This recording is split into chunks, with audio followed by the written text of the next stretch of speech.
Are you sitting there right now using a PC with an overpriced operating system while you eat unhealthy ramen? Well, I apparently have all of the solutions to your life. Go to Vite Ramen right now and get their healthy protein-filled ramen for 10% off with offer code BrokenSilicon. And then go to cdkeyoffer.com to get 25% off all Windows keys and use Die Shrink to get 3% off everything else on the website. And we'll talk about these sponsors more later. But for now, let's just get on with the show.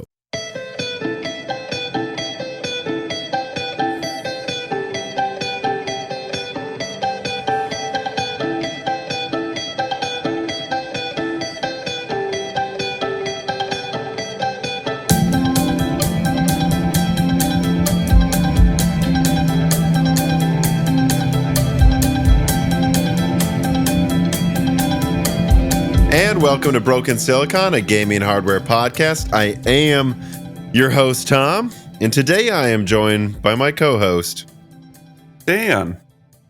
Dan, how are you doing? I don't know, I'm pretty good, I guess. How are you doing?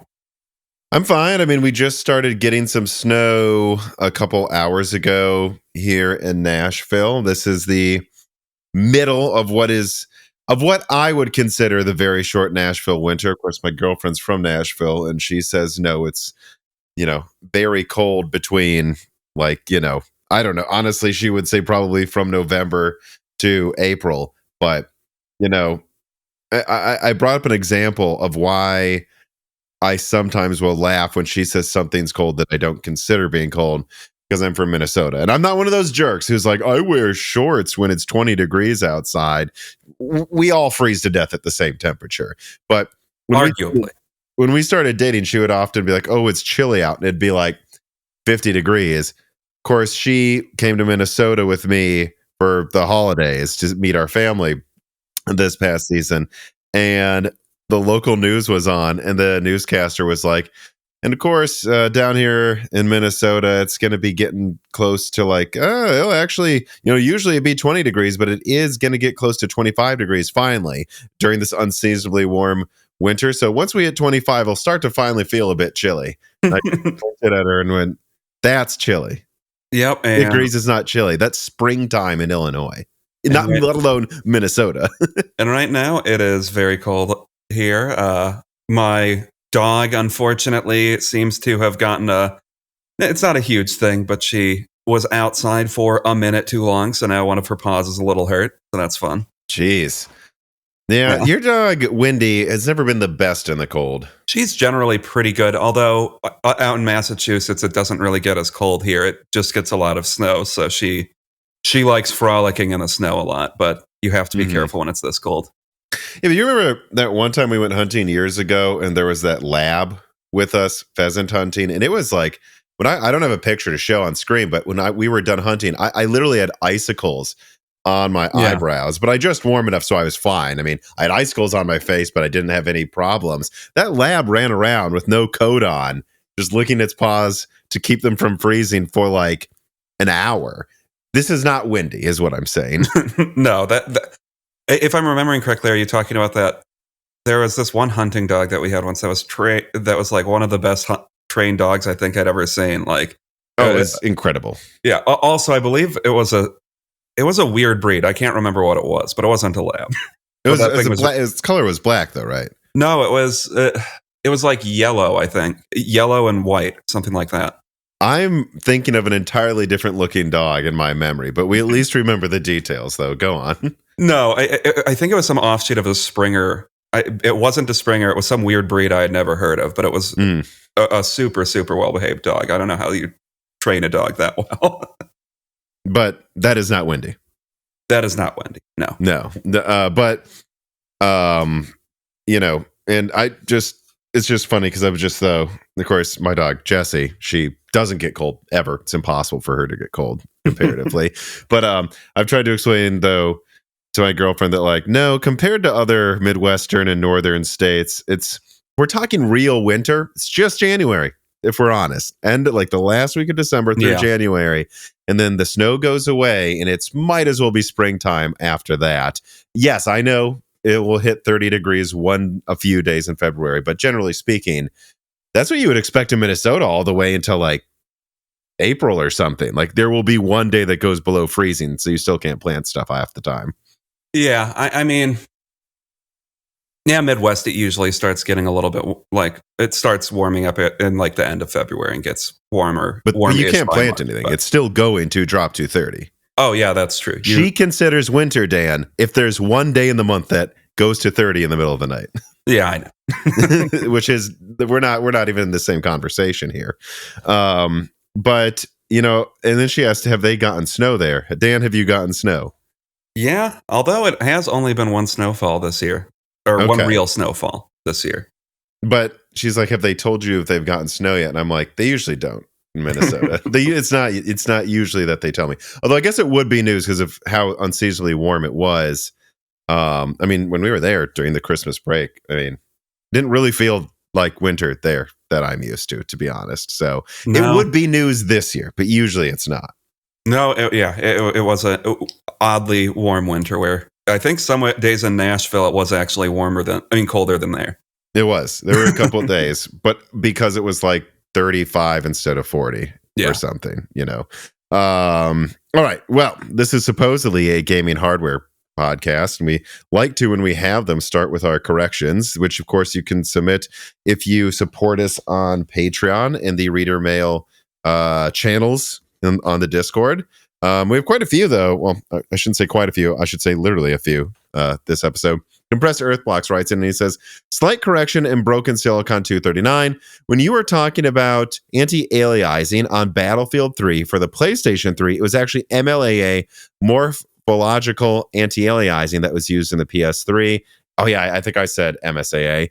And this is the AA that saw a gigantic uptick in use during 2009 and later due to being able to run at nearly no cost on the PlayStation 3's SPEs while giving image quality comparable to 4 to 8 times MSAA on the edge it hit. MSAA was far too harsh for the RSX and the PS3 to use. Well, of course, that should have been common sense in my head there. In most games due to split memory pools and the lack of EDRAM. Which, yeah, I don't remember. I think that conversation came up during our Insomniac hack discussion, which I thought turned out really well. But we got into that would have come up during the Brian Heemskirk episode, where me and Brian were talking about how fun it was to argue about gaming hardware back then with the consoles because of how bizarrely different they are. And I got into that going that, well, the PS3 version had anti-aliasing, the 360 version didn't. Still, to fit within the RAM buffer on that console, they ran at 704p and had two indistinguishable to the human eye, basically black bars to fit within it. It was very weird times. But yes, that is a valid correction. I definitely said the wrong thing there. Carmen Cry writes in, and he says, on the discussion of the future of IFS, which is Intel Foundry Services, should Intel overall fail from this? This was a discussion in Die Shrink 115. If we are talking about selling a couple of fabs at a time because Intel needs the money in the future, then yes, the likeliest scenario is putting it on the market and smaller players biting, like ON, Tower, or TI. But that won't raise that much cash, if we're being honest. And these older fabs are pure Munty printers at the CapEx is all amortized already. That's why Intel has that i16 node. That's a combination of their 22 and 14 nanometer. That's a node every fab of theirs should be able to make with very small initial expenditure. And so what he's basically saying is, yes, there would be people that would want some of Intel's nodes. And yes, if IFS was to start selling off parts of their fabs, that would make sense. Those would be ones you could sell, but they're also probably the ones that will be printing the most money for them usually. So they're not likely to do that. And he goes on, Tesla, Apple, they're not buying the whole Goliath, and buying one or two fabs is meaningless without pushing R&D to stay on the leading edge, something we talked about. And to say that you need scale, the point about Auto wanting older nodes is valid, though. But they tend to partner with active legacy foundries. Don't forget there are billions of R&D even on legacy nodes and developing and specialized capabilities with their IP. So, in my opinion, Carbon Cries, one wild card is there, though, Elon Musk. But I doubt he has the money. And if he managed to scrounge up enough liquidity, then we're headed towards an IPO involving the U.S. government for sure, because I doubt the U.S. government is going to let IFS suffer the same fate as Twitter to Elon Musk. Well, it's an interesting argument, actually, if they would let him. I don't know what he means by that, Tom. Right. When, great. Yeah, I don't.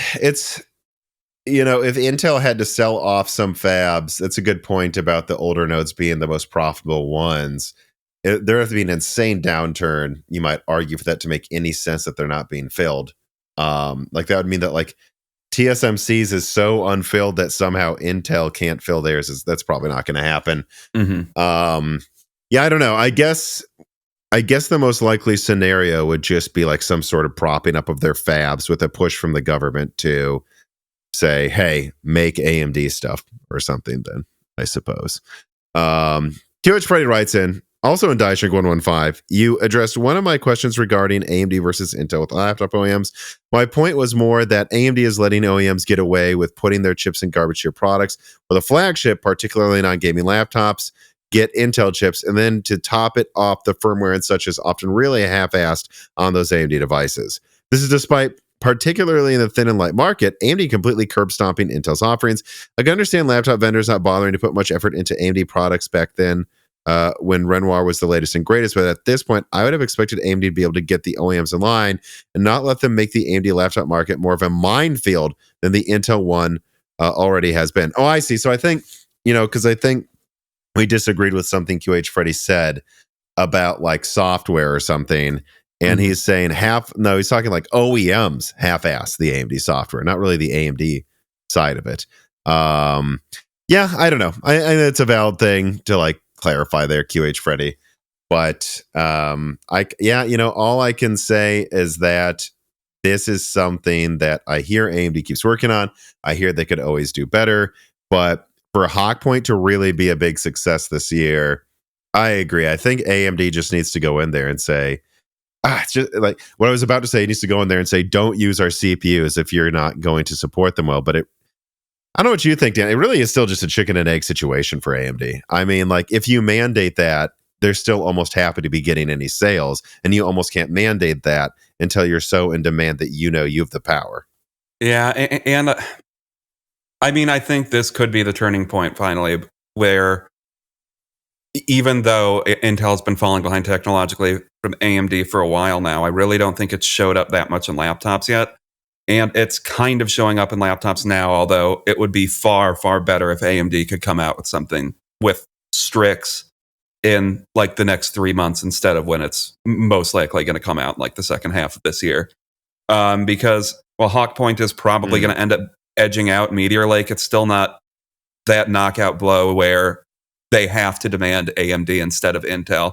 Although I'd be surprised. Well, I shouldn't say I should be surprised. We know that behind the scenes, OEMs are pissed at Intel. So, I mean, I think that Hawkpoint still is possibly their chance to actually get in demand and into more good products than they have been in the past. Yeah. To speak to what QH Freddy was saying, I would argue that basically what AMD is just one more gen, and it's a gen that's going to be short-lived because Strix is going to come out this year too. It's a short-lived gen where AMD just kind of has to play ball as much as possible and like cater to the fact that OEMs seem to be mad at Intel for having Meteor Lake come out late, expensive, and not at the performance they were promised. And then what AMD is probably thinking is if we get them to play ball with Hawkpoint, which they seem to be, by the way, if you look at all of their partners being announced, this is not a Phoenix situation. OEMs are all genuinely seemingly excited about Hawkpoint, which we'll talk about later in this episode. Well, then, I mean, before this year's over anyways, then you can bring out Strix and be like, yeah, we're over double the performance now. And if you want it, you have to do a good job with the software. And by the way, this will have been after Hawkpoint's been out, and AMD can then probably fairly diagnose which OEMs are half-assing software. They can say, actually, just an example, I don't know, Lenovo, you did fine, so we're not going to argue with you. But like Asus, what the hell was this implementation here? Again, not saying it would be Asus, and so if you want Strix, you got to promise us this will never happen again. Although you have a Lenovo laptop with, I guess, Phoenix, that you haven't had any software issues, have you? No, the one thing that's annoying to me, which it's not the fault of like the hardware itself, but every freaking company putting bloatware on it, and there's some annoying bloatware on this one that I've had to get rid of. That's my biggest complaint with it so far, I'd say. Yeah. Yeah. Because I don't know what Lenovo was known for that a little bit ago. It's unfortunate to hear it's still an issue with them sometimes, huh? Yeah. If anybody at Lenovo is listening to this, hey, don't come with what is it? I believe McAfee preloaded onto it. I don't want McAfee. Yeah. Yeah. Well, why not? I mean, this is wait. The way I've McAfee's always on there, even though Intel bought them. One, I don't know. There's just some OEMs there's the OEMs that want to give you Norton or McAfee. It's just a thing. Yeah, I know, and it's just you and I've always kind of been of the opinion that these antivirus softwares are just installing it's just a different piece of malware that supposedly protects you from other malware. Yeah.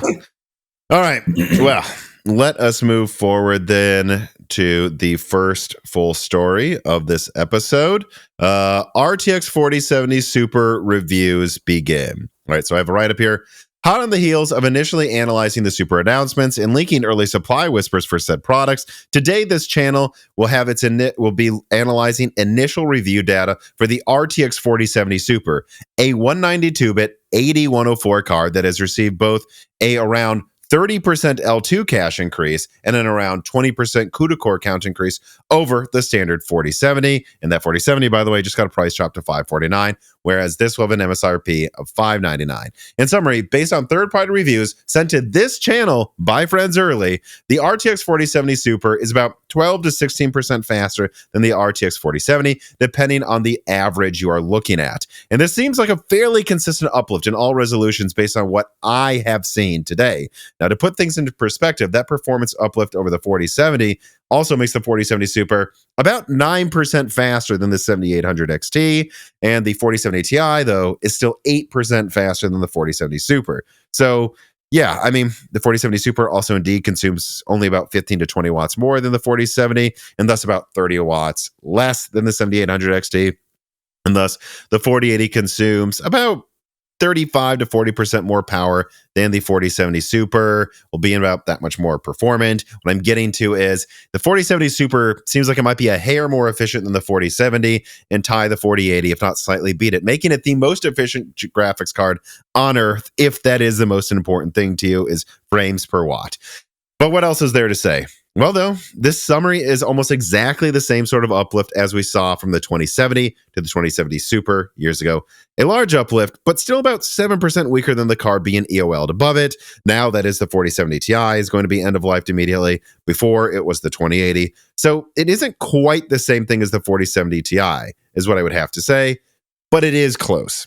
Meanwhile, it is, yes, stronger than the 7800 XT, but it's single digit stronger in almost every average I saw, while costing at least 20% more and offering less VRAM than the 7800 XT. So in this writer's opinion, AMD's only response to this particular card so far should be facilitating partners to keep the street price of the 7800 XT at MSRP and occasionally lower. Doesn't feel like the 4070 Super is actually a knockout blow to AMD if they could keep the MSRP $100 solidly less than the 4070 Super on average. And it would make sense to me if AMD waited to see how well the 4070 Super sold before they committed to any restructuring of the pricing of their lineup. Although I will say this directly, before we started recording, I was warned by one of my best sources that for sure 100% AMD will be dropping the prices of some RDNA 3 products very, very soon. Could that happen? Well, this is being edited by Gerard, and then I'll have to last minute record some addendum for it. Perhaps it will, but at the end of the day, well, we'll just discuss what we think AMD has to do anyways right now, I suppose. Dan, what do you think about the 4070 Super? I mean, I think it looks good to an extent, but good in the way that I kind of just think it's what the 4070 should have been. And if the 4070 would have launched like this, I think it could have fairly commanded a $600 price, which that's why it dropped to $550 in response to the 7800 XT, because there was really no reason to get the 4070 over the 7800 XT. And here, if the 4070 Super holds at a $600 price, I think it's reasonable to go with that instead, because you have all of the features that AMD refuses to catch up with. Yeah, well, Nvidia. I will say, though, to that, I mean, the pricing data we've seen, that I've seen, at like behind the scenes listings at Best Buy, I even think Video Cards actually had some screenshots of it. It seems like there will be 4070 Supers at MSRP, but a notable amount are like $10 to $30 above that. And so from that perspective, it's like, well, it's interesting to think about this. I think a lot of people are forgetting that the RTX 4070 that is now officially $549, it's de facto been about $549, certainly below $600 for months now. And from that perspective, if the average price of a 4070 Super is like $620, though, that's 15% more money than the 4070's already been at for a while for 15% more performance. And the 7800 XT has been selling fine in that scenario no matter what. So I will say that for this, I think to make a big deal, AMD would have to not be supplying enough 7800 XT / not allowing partners to get it for a reasonable price to keep it at $500.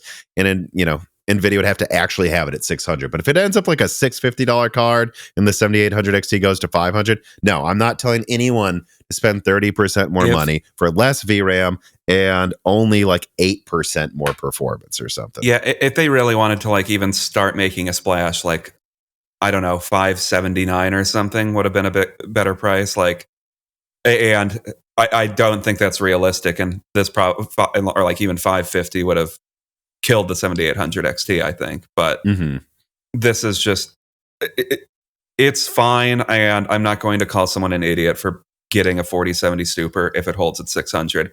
If it starts drifting to like an average price of like 630 or like 650, even though, then I think it's in an awkward no man's land where you either save the money and get a 7800 XT, or you just put a little bit more into your system and get like a 7900 XT or the 4070 Ti Super, depending on how that performs when reviews come out for it. I guess the only final question I'd have for you, like in analyzing this card, is I'm going to kind of skip over the ray tracing stuff because, well, it will obviously have a ray tracing advantage over the 7800 XT. I think it is notable that a lot of games to turn on ray tracing, you are going to start running into that 12 gigabyte issue anyways a lot of the time. But let's say the 4070 Super is $600, and it is. What price where the 7800 XT is at would you say it's just as silly as it was before? Because I think me and you agreed. When the 7800 XT came out, it was like 4% faster than the 4070, 20% cheaper, and it had more VRAM. That was three things that made us go, this isn't even worth considering anymore. Get the 7800 XT. Does it actually have to be much cheaper than 500, or does it be like 480 or what? If it drops another like 5%, which isn't really, when we're talking, it's not that much. It's 470 or /480 versus what it's at now. That's not that big of a drop. I think it gets close to that. And if AMD, I don't know if you think how realistic you think it is. I can't remember the exact numbers you said to me. If they dropped it to 450, I think it would kill any question about it. Yeah. But that's a relatively big drop, and I don't know. From what I've heard, the decision hasn't been made yet as of when this is recording. When this comes out, maybe it will have been made. But my opinion, and this is my opinion, which is separate from what happens, is that all AMD has to do is behind the scenes adjust partner pricing. So maybe they already have too, and it's just above MSRP usually because they can't keep it in stock, to be fair. But just make it so it's easy to be $500 to the point that a couple of them are a little below MSRP. I think the second you see even $490 versus a $610 4070 Super, over a 20% difference in pricing, pretty much the same raster and less VRAM, but it is more efficient. So that price difference is kind of like you can see why that would have to be there. But that's personally what I think. Yeah, I mean, I don't think that's unreasonable. There's just a lot of factors that you have to discuss everything in hypotheticals before a card comes out. So it'll be easier to see because not even day of, I would say a couple weeks out from release, what the landscape looks like. Like, how has AMD responded to it? Are they even supplying this in any meaningful numbers for it to make a splash?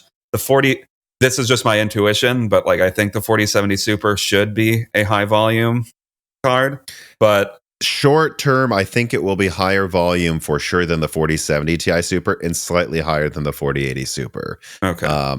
With me not wanting to double down too hard on the volume of some of these products until after the Chinese New Year, frankly. Yeah. Yeah. But yeah, that is a good point, because that's something that I've heard talking to people behind the scenes as well, that when people talk about the 7900 XTX, we'll get to that. Let's just get to the next story. I don't want to get ahead of myself or the other reader mails I know we have to get to here. Ever feel like a dog chasing its tail as you scour dozens of eBay postings and CD websites looking for a safe way to get reasonably priced Microsoft software? Well, you don't have to do that. Just go to cdkeyoffer.com. This piece of content is sponsored by cdkeyoffer.com, that offers both Microsoft operating systems, Office products, select games, and even some gaming hardware peripherals for reasonable prices. And you know, they've been a sponsor of Moore's Law is Dead and the entire team here for years for a reason. They've been good to me. They've been good to Dan. They've been good to dozens of me and Dan's family members and friends for years now. And they've also been good to the Moore's Law is Dead community. So whether you're looking for Steam, EA, Uplay, or PlayStation keys, or of course Microsoft products or gaming peripherals, support Moore's Law is Dead by using the offer code BrokenSilicon for 25% off all Microsoft products, and Die Shrink for 3% off everything else on the website. Support Moore's Law is Dead by supporting one of our best long-term sponsors, cdkeyoffer.com, today. So let's then move on to story number 2. RTX 4080 Super and 4070 Ti Super announced. Not just the 4070 Super, also, of course, over the past news cycle, Nvidia announced the 4080 Super and 4070 Ti Super as well at CES. In summary, the 4080 Super gets a tiny CUDA core count increase over the 4080 and a 3% bandwidth increase that should lead to, on average, a 4 to 6% performance increase over the 4080. Well, and this is the more impactful thing, costing $200 less with a $999 MSRP. This launches at the end of this month, January. Then, launching in about a week from now, and a week before the 4080 Super, the 4070 Ti Super will launch with an 8103 die that sees a 17.5% reduction in CUDA cores compared to the 4080 Super, and a 9% bandwidth reduction as well, despite gaining that 16 gigabyte 256-bit memory setup over the old 192-bit 4070 Ti non-Super. So yeah, it will be 14 to 18% stronger than the 4070 Ti, but the 4070 Ti Super will not just be a cheaper 4080 or something. It is weaker than the 4080. Yeah. And besides that, what is there to say? Nothing besides wait for the end of January so you see reviews and potential AMD price drops before you buy any high-end GPU, unless again, me and Dan are annoyed to find that a bunch of news breaks right when we're done recording this or something. All right. So yeah, what do you, that of course, 4070 was announced in the news cycle, the 4070 Super that is. And of course, it's being reviewed when this episode drops. What do you think about the upcoming 4070 Ti and 4080 Super? So the 4070 Ti Super, it's the thing I think I have the least thoughts about, so I'll just start with that. I mean, I think AMD has a pretty easy response to it, and like it's probably going to be within a few percent of the 7900 XT anyways. Plus or minus a couple percent is what I would guess. So the street price of that is generally already below the $800 MSRP. So if they respond and by officially lowering it like another $30 to $50, I think that could kill the 4070 Ti. Mm-hmm. So I think that's just the least interesting card. I mean, once again, it's bringing better price performance on AMD's side, so I think that's good. But I mean, on Nvidia's side, I think I might have misspoke there. So that's good. But I think most of this is bringing price performance way more into alignment where Nvidia should have been in the past, more than, some big revolutionary thing. Mm-hmm. And that, I think a lot of people are missing that too. And I think they see like, performance increase for the 4080 Super, and the 4080 costs 20% more than this will. And they're like, so it's like a 30% adjustment. That's massive. AMD is dead. And it's like, that is massive, but still, right now, the 7900 XTX is going to be about $50 or more cheaper. AMD can't keep it in stock below MSRP. Like I've been told there's tons of supply issues getting enough 7900 XTXs for sale. So AMD is a little cheaper and has 50% more RAM in the same raster. The 4080 Super has better ray tracing and efficiency. It's still debatable which one you should get. Yeah, without any adjustment on that card, right? Like, so I just think that's worth. I'm not saying that means it would sell as well. I'm just saying I do think people keep forgetting this in the back of their head.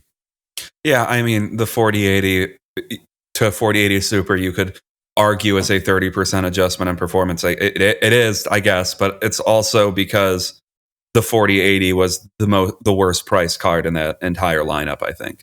In Nvidia's history, arguably. Yeah, like they needed that card should have been the same price as the 7900 XTX at launch, probably.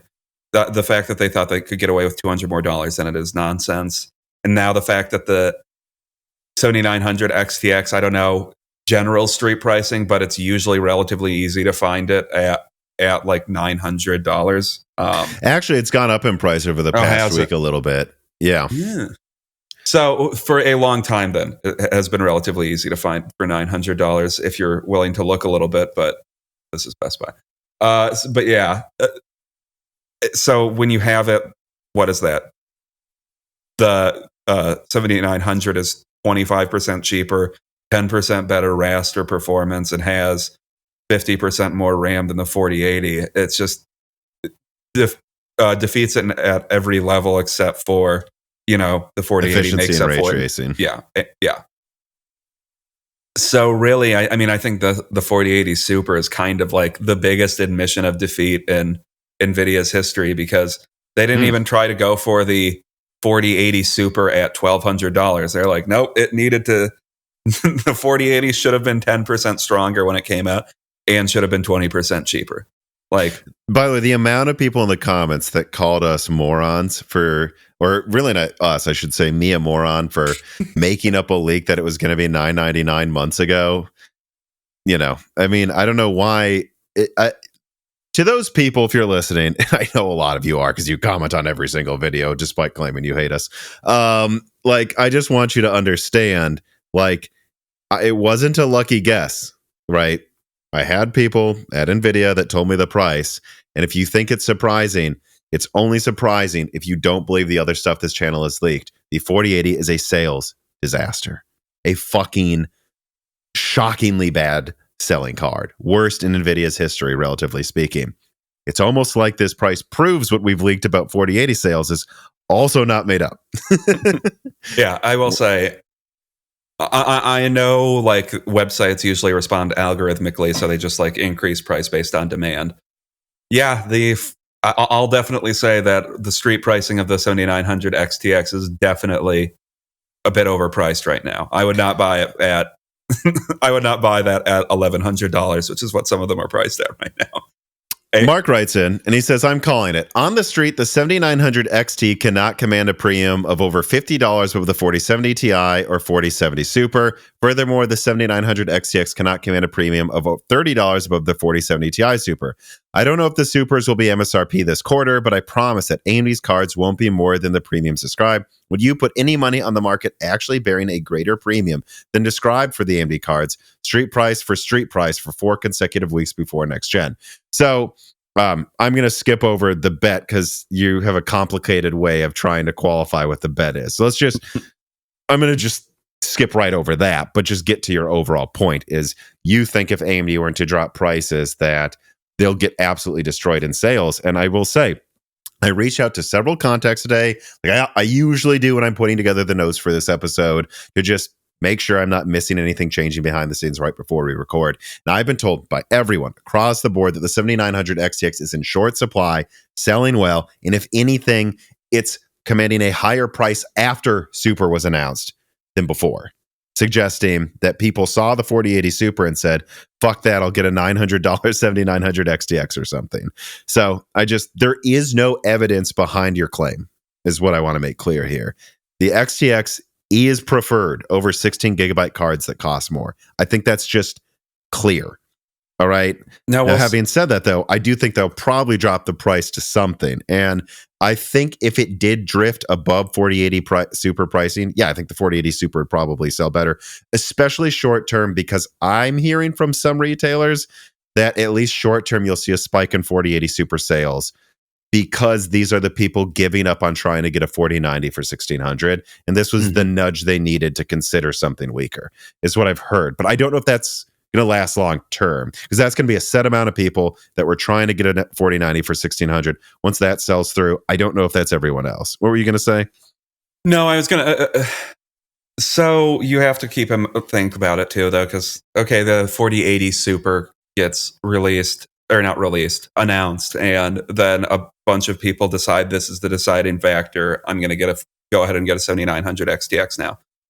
Now, if you're making that calculation with the 7900 XTX at like $880, $900 or whatever, okay, I think that makes some sense. But if you're still committed to getting the 7900 XTX once it's up to $980, $1,099, yeah, or $1,099, which is what some of them are at, I think you've I think you've now gone against your own logic for the purchase, because no, don't buy a fucking 7900 XTX for $1,100. I think if AMD can keep the street price of it to like 900, maybe even 850, or I think it's going to selling way better than the 4080 Super. But if this somehow leads to a long-term adjustment of the 7900 XTX pricing up, I think demand is going to fall for it pretty quickly, because I think people buying it at 980 now would mostly be AMD fanboys that have a really weird sense of logic. The only other option would be it's for AI or something. I don't know. That's I throw that idea out there too. But no, and I just address the XTX part of Mark's question. Notes I have here is, for the 7900 XT, I think that's the one that needs the adjustment the most. And if we're being honest, Dan, that's always been the card in AMD's lineup. I mean, that's needed the adjustment the most too, though. I don't know what you think it should be. Do you think 700 is still a good target, or do you think it needs to go even lower?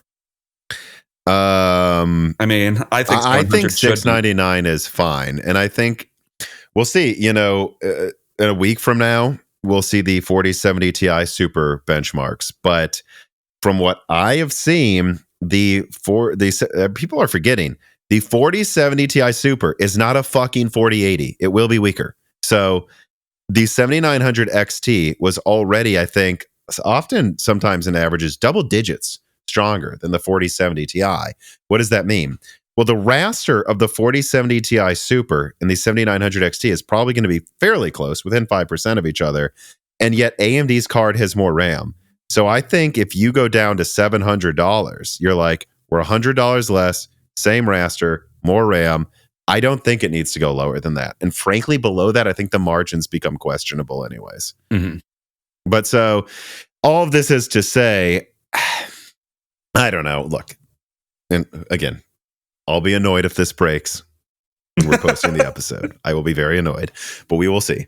But I think if I was AMD, I think they can afford $699 for the 7900 XT, so I would do that. And then you come to the XTX. It's so hard because on the one hand, it's hard for them to keep it in stock. And I think people are forgetting we're still weeks away from the 4080 Super launch. So if you're AMD and you're like, well, we could be making more money for weeks until we even need to drop the price. I personally think they should show initiative and drop the price for once. But I feel like they might want to go to $799 just because then you can market it's the same price as Nvidia with more RAM. And if it's not actually about that, I think it needs to be that cheap percentage-wise. I just think $799 sounds better than $849. And I think when you look at what they decided with the 7800 XT, everyone I spoke to, it's not because they didn't think you can make pretty much the same argument for the 7800 XT at $530, for example. It's just being able to market $499. It's the same reason a PlayStation 5 would be $499, not $529, because that's the number people want to see. Right? Yeah. So from that perspective, if AMD is serious and they think they have the supply, I would go $799 and $699 just because it would be a slam dunk, and those are the round numbers. Then you'll have reviews going 4070 Ti Super, 7900 XTX, and the conclusion will be like, 20% stronger, 50% more RAM, same price, get AMD. I just think you're making them compare it to the right thing at that price. And if AIBs want to sell it for 900 half the time, who cares? That's personally what I think AMD should do. I don't really think they need to necessarily go lower than 899 though with it. I mean, it is going to be stronger than the 4070 Ti Super. It is going to have more RAM.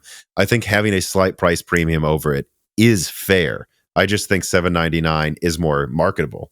Well, I mean, yeah, it is fair, but yeah, I do think you have to just agree with the fact that the market tends to be unfair towards AMD most of the time. So, or at least in the GPU space. But I think they still meet my 30% rule. Yeah, even at a higher price, we're talking about something 20% stronger with 50% more RAM. I mean, yeah, I don't know. I think that's overkill at the same price. And even if you go a little higher in price, you're still kind of within where I think they need to be. At $1,000, if they actually hold that, though, yeah, they're going to lose a lot of sales. But I know they're not going to do that probably, unless literally they just can't make enough cards to supply. That'd be the only reason AMD would not drop the price on that one. And well, the negative reaction to that would just be if they don't adjust pricing or try to get it under control now, there's probably going to be a bunch of pissed off Reddit posts of people that spent $1,000 on a 7900 XTX a week before it dropped $200, and it's like, yeah, well, you probably should have thought about the market before you've made a really stupid purchase. But that's a good point too, though. It's like if you're AMD, I would either do it like a day after we release this episode, somewhere around there, or I would do it Friday this week after you see the initial reviews and feedback on the 4070 Super, because the 7900 XT isn't going to drop to $600. Now, it would be hilarious if that happens right after this episode comes out. But so, you kind of have the luxury to see how the 4070 Super sells and is perceived before you really need to make the decisions. That's kind of what I'm wondering if AMD would do. And I don't think they can wait any longer than that, because you're going to have two things that would be annoying. You're going to have people who are still buying AMD and then feel burned. But then you'd also have reviewers who, the day before the review and they're already done AMD's like price drop. It's like, come on, AMD, if you're going to make the decision, make it easy on the press. I know you don't have to, but you do understand, like, they do judge your products. And if you made it easy, make it easy for them to give Nvidia a bad review. I mean, yeah. But that's what I would say. QH Freddy writes and he says, how do you expect Nvidia to go about selling through the 4070 Ti and 4080 stock? I mean, I can kind of speak with some specifics. Let's say that word with specifics here. Like the 4070 Ti has been selling below $800 for a while now. In fact, let me check what its current pricing is on Newegg. Oh, there it is, 1750, 780. It's funny that I'm seeing some literally at 750 now. What I'm told is Nvidia is they're going to sell it for 750 and not have any 4070 Ti super supply, basically. That's what I've been told. And so they're going to be like, they're going to hope it'll be a consolation price where there'll be like some supply, but no follow through. The 4070 Ti super will sell out pretty quick. And then they're just hoping everyone goes, well, this is 10% cheaper. I'll just get the 4070 Ti. And that's kind of their plan for like the next few months. For the 4080, I think they stopped making that like half a year ago. So I don't think they have a plan. I think they're just like, well, I mean, I would just guess they need to sell through whatever they have left for $900 or something. I don't know, Dan. I think they're just going to let it sit there and see what happens, personally. At least that's what they're indicating. All right, Mark writes in again. He says, congratulations on your spot-on leaks for the RTX Super Series pricing that no major outlets could credit or even report on. Video cards gave me credit. Ironically, you had all the information which NVIDIA were trying to hide correct, but you missed some information from NVIDIA's Computex 2023 keynote. That keynote, they showed off a demo of people speaking, typing, and NPCs talking back. Now, 6 months later, a demo has been built into Cyberpunk. Typing to NPCs would be an accessibility feature for gamers without microphones or who can't speak clearly in the game's language. That's cool. For most of us, we'll be speaking as we do in real life. Future iterations of this technology will pick up on more than our words. No, I didn't miss this. At least if you're talking about the thing they have in their keynote where an AI talked to an AI. I directly brought this up with Heemskirk and showed a video of it on screen, I believe. And I actually noticed some pretty decent issues with it. Like, I noticed, I think I brought this up to you, Dan, like the AI speaking to the AI. They were like, look how the conversation's different every time. Isn't that cool? But it wasn't different like someone saying synonyms or something in a slightly different way, like how a human normally would. Like I talked to you, Dan, like you asked me, Tom, what do you think about the 7600 XT? I explain it. And then another friend asked me and I tell them. It would be in different wording, but I'd basically say the same gist. Mm-hmm. That's not what the AI did. They just like had entirely different contradictory opinions from instance to instance, to which I said, that's a failure of the AI algorithm. Like that's a failure. Like that's not how humans work. They don't just randomly decide the next day to have a different opinion back. And that makes it an unpredictable game. So I will say, at least the demo I saw, they need work. And this is clearly just in the presentational phase, in my opinion. I didn't miss it though. You missed the last episode of Broken Silicon, my Thank you for writing in. All right. Now let us move on to story number 3. RX 7600 XT 16 gigabyte announced amongst shockingly low mobile Radeon sales. Quote in here from Anatech. Kicking things off for the GPU space at this year's CES, AMD was at the show and announced they're bringing an additional RX 7000 series card to their lineup, the 7600 XT. It is intended as a premium version of their existing 1080p focused 7600. The 7600 XT bumps things up with roughly 10% higher clock speeds, as well as a doubling of the total amount of VRAM to 16 gigabytes. The upgraded Radeon card will hit retail shelves on January 24th for a similarly premium price of $329, $60 more than the 7600 for double the VRAM and higher clock speeds. And this comes at the same time, as per the analysis for Computer Base, that RDNA 3 Mobile has hit a true nadir. As a German publication, they accentuate the German market, but even then, it is significant that they only found one laptop they're using RDNA 3. But now that model has been switched to GeForce, and CES only saw 2 products with laptop RDNA 3 products, both being mini PCs, not laptops. With mobile RDNA 3 seemingly dead, AMD seems to be trying to switch dies intended for mobile to PCs with the 7600 XT, which, yes, these would be better bin that could probably clock higher at high. Yeah, so that's probably what they're doing. Navi 33, the cost-optimized, architecturally compromised would-be laptop champion, has gone out then, and therefore, with a whimper. We should, though, mention the rub too, and that is the upcoming RDNA 4 with an even stronger focus on laptop, calling into question if that's a good idea short term. That's a good point. But yeah, so that's something I noticed. So I think there's 2 things to discuss here, which is the 7600 XT, but then also I at least noticed this, and I asked Carbon Cry to consider this when he did the write-up for this, when he handled this one. Like, it kind of seems like they're launching the 7600 XT the moment no partners are using Radeon graphics cards and laptops anymore. Well, I don't know how much I have to say about the failure of RDNA and mobile. I mean, it really does just seem like RDNA has not been able to penetrate into the laptop market like their CPUs have been able to. Mm-hmm. And that's because I really don't think that they've done anything that convincing to make people want to get it over what's already there, provided by Nvidia. So people want to see an Nvidia sticker on their laptop, they're going to keep getting it. It's just the market works a bit differently than desktop. Well, I think it's that, and what they needed, the whole point of Navi 33 was we're bringing you 4060 performance with 6 nanometer pricing. Okay, that's cool. People I talk to at Nvidia even think it's a cool idea. Like, they've told me they like it. And yet it's the one that seems to be doing the worst. I mean, I think the only way that makes sense is if you actually follow through on the end product, what your argument is. Your argument was it's 4060s for last gen cheapo pricing. All right, well, then it needs to be in like $700 laptops with Rembrandt refresh chips with nice screens.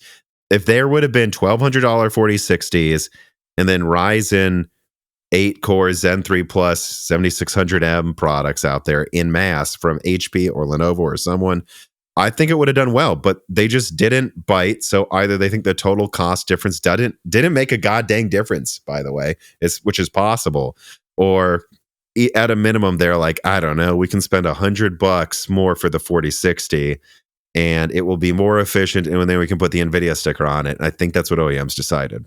And I do think, to be fair though, efficiency is really important in laptops, and I don't know, if you give me a laptop that's like same performance, but $100 more, but it has like 20-30% more battery life, or I don't even know how much more it would have in certain contexts. Or even just while you're gaming, the laptop doesn't get as hot or something. I don't know. Yeah, that's another factor. It's like, yeah, I might go for that because that is a thing that you have to think about way more with laptop. Mm-hmm.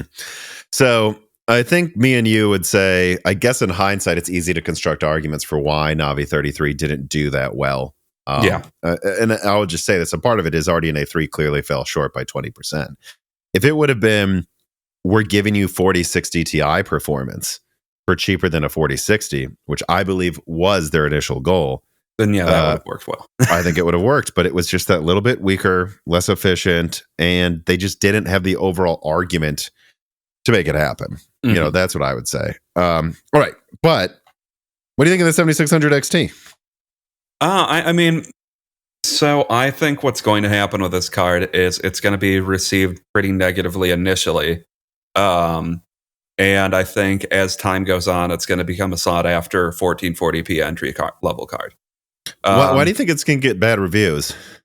Because I can read and everybody is mad and is calling it. Now, I'm not going to say I agree with this. They're calling it the 4060 Ti from AMD where it's. I get it. You're basically selling a card for more money with double the RAM, but I think the context is completely different here where this is still a bit more powerful. They're only increasing the price by $60, which is probably just mostly the cost of the RAM. Mm-hmm. Whereas the 4060 Ti is a card that really just highlighted how stupid. I mean, the 4060 Ti 16 gigabyte really just highlighted how stupid the 4060 Ti was as well, because essentially they have launch a card with they launch a card that's significantly weaker than a 7800 XT with the same amount of RAM for the same price. And it's just like, well, this card has no place in the market to exist. And also the 4060 Ti also looks dumb. Here, the 7600 XT is, I mean, the 7600 is pretty decent price performance, or good price performance. It doesn't have much RAM. Great 1080p card. Okay, what if we make this a little bit stronger, price it $60 more, give it 16 gigs of RAM? I think that's a relatively compelling 1440p card. But the fact that it's a $60 increase in price and you're not really getting that big of an increase in price, I mean, a big increase in performance, is naturally going to piss some people off, even though it's like, well, if you don't think you're going to need the 16 gigs of RAM ever, or you just even need more than the 8 gigabytes that it provides, okay, then get the 7600 instead. At $330, this isn't terrible. This isn't a bad price performance card. I mean, I think it would have been pretty well received if it had been priced at $300 instead. Mm-hmm. But that part, I'm not sure. They may have just destroyed their margins. I mean, this is more than $30 worth of RAM, because RAM prices have gone up a little bit in the past, month or so. But I think what's going to end up happening is people are going to be mad about it at first. It's going to drop in price, and then 6 months to a year from now, it's going to be like viewed as possibly the next 580 or something. Yeah, or I should say RX 580, not obviously, but not the GTX 580. Not the GTX 580. No. Yeah, I don't know. I guess we'll see. And I was actually taken aback because, in my analysis video, like Nvidia and AMD CES analysis video, which of course would have touched on this, I was like, it would have been a home run at $300. I leaked that it's going to be basically between $300 and $330. I guess it's not a home run. But at $330, I'm like, I mean, I don't know. This is the only card I'm going to recommend in this price range, unless it's something on sale for $250, because either you have enough RAM or you don't, and this is more than enough. It's selling for about the same price as what aftermarket 4060s are. I'm like, seems like a winner. It is double the RAM in this price range. But I was just taken aback how many people seem to be mad at this thing, and all I can say is, I guess I don't know what the reviews will be. I know we will cover them, me and you, Dan, in the next news episode, but I'm going to suspect some of them will be good reviews. A couple people will think that they're like hitting... the comments are going to be very negative on those positive reviews, though. Well, they're negative on every positive review now. So what the That's true. fuck does it matter? I mean, everything's horrible now. Everything should be $10 or free, apparently. But I mean, what we have here is AMD passing along the cost of the RAM, just not marking it up more than that cost is. I mean, remember, this is going to have a clamshell design. So they're not just adding 8 gigabytes of RAM. Well, memory price is already going up this year. They're adding it on the back of the board and have to add another cooling backplate to it. So it's basically like they're not even passing along the cost to you. They're just asking you to pay for the RAM they added. I don't know. And I think the best argument I've seen, though, is people are like, well, what about the 6700 XT? And I go, yeah, all right, go buy it. All of these, every time someone says that, it's like, I'm looking at Newegg right now. Most of them are 340 to 350. Sometimes it hits 330. I would say I've been recommending the 6700 XT at the price it's at for a while now. So, yeah. But like, I think people are missing something here. The 6650 XT was stronger than the 6600 XT. The 7600 was a tad stronger than the 6650 XT. This will be a tad stronger than the 7600 XT. You keep adding single-digit performance increases from 6600 XT, 6650 XT, 7600, 7600 XT. You get to a point where, at least what I'm seeing on Tech Power Up, like the estimate is like that the 6700 XT is going to be like 10 to 15% faster. So, yes, the 6700 XT is a good option, but it's, barely double digits stronger with less RAM while using more energy. It doesn't sound like an obviously better card to me. It sounds like AMD has a card that's $150 below what it used to sell for. And now they have an option with more RAM for similar performance and less power usage at the same price. I don't know. I would actually probably go for the 7600 if I'm being honest. Give me that 16 gigabytes of RAM. I think that will matter in the future much more than the 15% performance or something. And this is a card that's being sold almost at cost. So I don't know. I think the fact that they're matching a card that's that much below MSRP is kind of a pretty big deal. I mean, Nvidia certainly isn't doing that. Well, I'm trying to remember. I can't remember off the top of my head. How did the 4060 and 7600 compete performance wise? The same. Okay, I couldn't remember if one was like 5% stronger, but in 1080p, the 4060 tends to win. In 1440p, the 7600 tends to win. But either way, it's barely a win if it happens. And the ray tracing thing was interesting because they're just both not as good at ray tracing as the cards above them. The 4060 performed worse in ray tracing than I expected, actually. Yeah, if you can really only find the 4060 above MSRP, I really don't know what the complaint is, because you're essentially just getting something slightly stronger than the 4060 that's a little bit more expensive with double the RAM. I mean, I would say it's the reception. If you can save up for $300, you can save up enough to get a card that will have enough RAM for 10 years. I would say these cards shouldn't even be considered next to them, to be honest. I mean, to me, it's just the suggestion that this is the same scenario as the 4060 Ti kind of exposes the way a lot of people view the market, where I get that on a surface level it's similar because, that's almost the same performance with double the RAM. But it's like, well, the performance is still higher with the 7600 XT. It's not going to be double digits, but it's higher still. And in places where it's necessary, it's really going to help performance.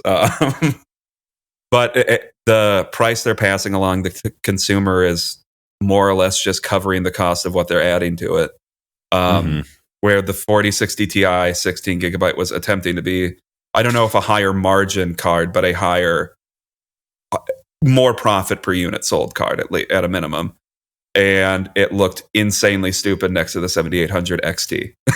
It's not the same scenario. NVIDIA CEO God King Jensen Huang writes in and says, who is subsidizing AMD's Radeon division to enable them to sell a GPU so cheaply? Well, joking aside, Ryzen is, but he says with 16 gigabytes of RAM, is it some company that got pissed off because they misunderstood the relationship? No, I think this is something to point out here. When the 6600 XT, the last gen 8 GB product launch for $380, RAM was double the price that it is now. All those videos we put out back then that were like, AMD is paying $10 to $25 per gigabyte right now during a shortage.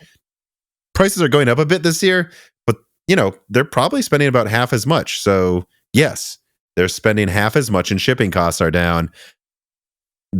They can afford to sell it for this price. I don't think it's great margin, but it's not bad, and I think it just calls into question or highlights like, yes, that is how badly priced Lovelace is. This isn't actually unreasonable. Yeah, and that's really what you have to look at is top to bottom. The Lovelace lineup is just poorly priced. Yeah. All right. Let us move on to story number 4. Ryzen 8000G announced, while Hotpoint seems to be getting rapid adoption. Quoting here for Tom's Hardware, at least at first, AMD announced 4 processors in its new Ryzen 8000G Phoenix lineup of APUs for its desktop AM5 PCs at CES, bringing 1080p capable integrated graphics to the company's newest platform for the first time, not to mention unlocking a new lower entry point to the AM5 ecosystem. The 2 flagship Ryzen 8000G processors are also the world's first desktop CPUs with an integrated high-performance neural engine unit to boost performance in AI workloads, beating Intel to the punch yet again. AMD was also the first x86 chipmaker to bring an NPU to laptops too. But anyways, Tom's Hardware just wants to make it clear, I think, that every time Intel right now says they did this first, they didn't. But I don't know. Anyways, though, 8000G lineup consists of 4 chips with 2 very clear tiers. Very clear in all but naming, that is. The 2 high SKUs, the R7 8700G and R5 8600G, are based on the Phoenix die. They include fully enabled XDNA NPUs, run full Zen 4 cores. The 8700G has 8 of them. The 8600G has 6 of them, and offer further breakthrough in APU graphics with 12 and 8 CUs, respectively. So yeah, top chip, 8 cores, Zen 4, 12 CU, 8600G, 6 cores, full Zen 4, 8 CUs. On the other hand, though, the R5 8500G and R3 8300G seem to be based on Little Phoenix. This means they do not have an NPU and contain a mix of Zen 4 and Zen 4C cores. The R5 having fully enabled lineup of 2 big cores and 4 C cores, and the Ryzen 3 having just 1 big core supplemented by 3 C cores. The graphics area is further compromised too, with the CU count dropping to just 4 for each of them. The scientifically interesting part then will be the R3. How will the performance look like in normal usage with only 1 fully boosting big core? Sadly, the R3 will be OEM only, though, so it probably won't be reviewed quickly. And anyways, though, the processors will cost $329, $229, and $179. The construction of the SKUs does feel an unnecessary act of self-sabotage in some ways, with Little Phoenix not being that much smaller, with a 23%. I know the die size difference between them isn't that big. That's a note there from Carbon Cry. But yeah, in other news, the refreshed Hawkpoint dies are already rapidly replacing Phoenix in the most demanding designs, handheld, namely those from GPD and i9. This makes sense as those smaller players hold much smaller inventory. Hawkpoint is a drop-in upgrade. Handhelds have high visibility, right? Making it worthwhile for AMD to prioritize them for the marketing value and not having to supply too many of the CPUs to these handheld companies. And lastly, handhelds are also very sensitive to real power usage. That should be an area where Hawkpoint is a big area of improvement. So there we go. I combined these. That at CES, it seemed like AMD is having a ton of partners, whether it's handhelds, Dell, Lenovo, Gideon, Hawkpoint. Every day I'm seeing a bunch of things announced with Hawkpoint, which, by the way, I think this is notable. At Intel CES, they did not have a lot of partners announcing tons of Meteor Lake designs. They're there, but they didn't have that many. Much more Raptor Lake. So Meteor Lake doesn't seem to be doing that well, whereas Hawkpoint seems to be ahead of Phoenix in adoption. And then, of course, they also announced the 8000G on AM5. Dan, what do you think? I think the 8700G looks interesting. I think the 8600G, I just wish that they could release one of these products that has a cut down CPU core count with the same number of compute units, because I think that would be a lot more compelling. And honestly, if I were just trying to build a really cheap gaming system that only has an APU, I would probably want 6 cores. Maybe even 4 cores in the 12 CUs rather than the full 8 cores. But whatever. And then I think it's going to be really interesting to see how the dense cores perform with the 8500G. Although, I mean, at $180, that does make it the cheapest Zen 4 desktop CPU. So, and they are technically launching an R3 for the first time in a long time.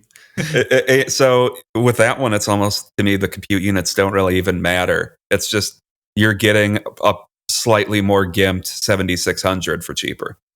Mm-hmm. Let me see here. I do think.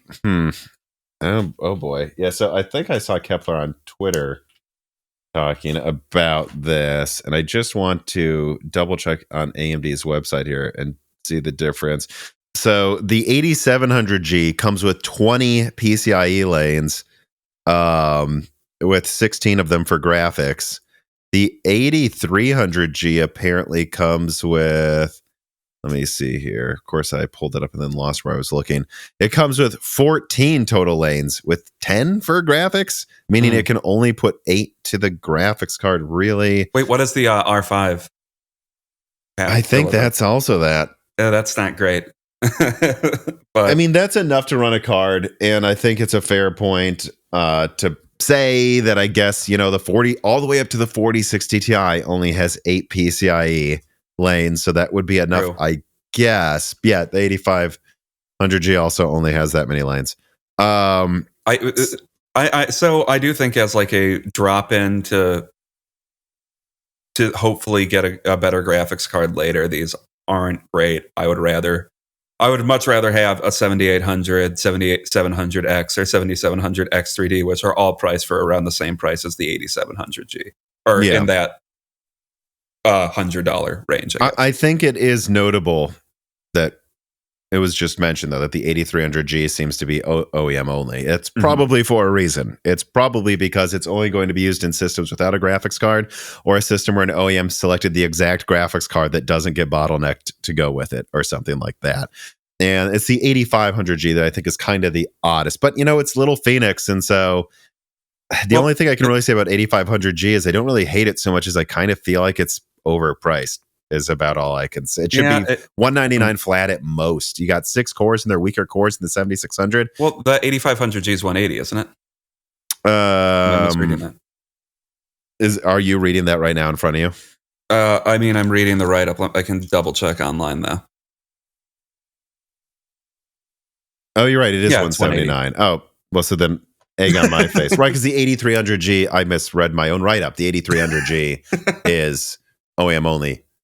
That 180. Okay. All right. Yeah. I mean, I honestly, I still think that I stand by. I think, it would, for this to make sense, you're like, I'm compromising my PCIe. It is weaker. So this is a budget. So it kind of has to be like 150 for people to like make videos going, dude, it works well though.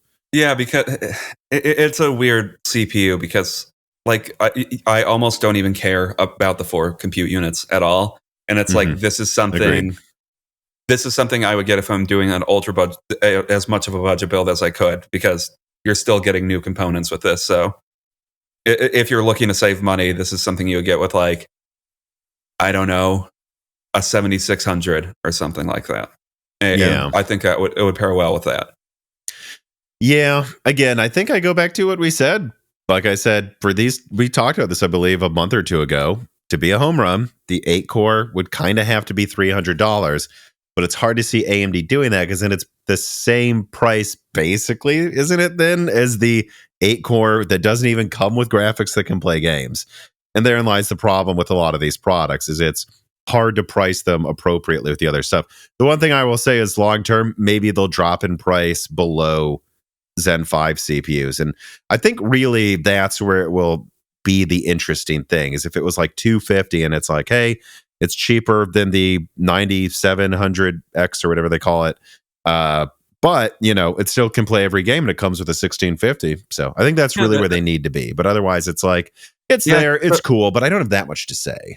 Because the problem is when you're making this many compromises for graphics with a full dedicated CPU, it's almost like, well, why wouldn't, instead of getting an 8700G for $330, why not get a $200 like 7600 or 7600X, wherever those are priced right now, and then okay, you have $130 for a graphics card, spend slightly more money on your PC and get something Just like get a three times strong. $180 6600. Yeah, and You get know, like or get something just way more powerful, or like you said, yeah, spend 50 more bucks, gets a 6600. we're talking about going from 12 compute units there to like 32 or something, or 28 compute units. I think 28. I think with the 6600. So yeah, you're over doubling performance. I mean, just do that. I think the place these CPUs or APUs, I should say, have the most potential to be interesting is like those small, is like in NUCs.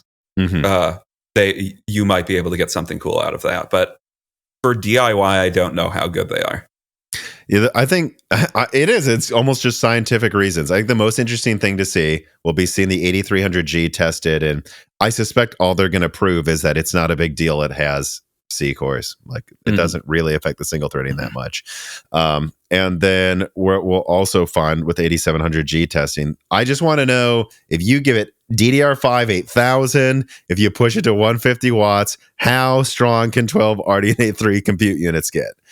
That's always the thing I'm more interested in, because I suspect they might get probably not to 1660, but above 1650 Ti. And that'd be what I would be interested to see. Yeah, I mean, I don't have too many more thoughts on that. They're cool products, but almost just from more of a theoretical perspective. Yeah. And ultra budget, that's where I like them. They're also, I can see the argument for why you would get an 8700G short term if you're not going to game a lot right now, but the games you have to run will easily run on it.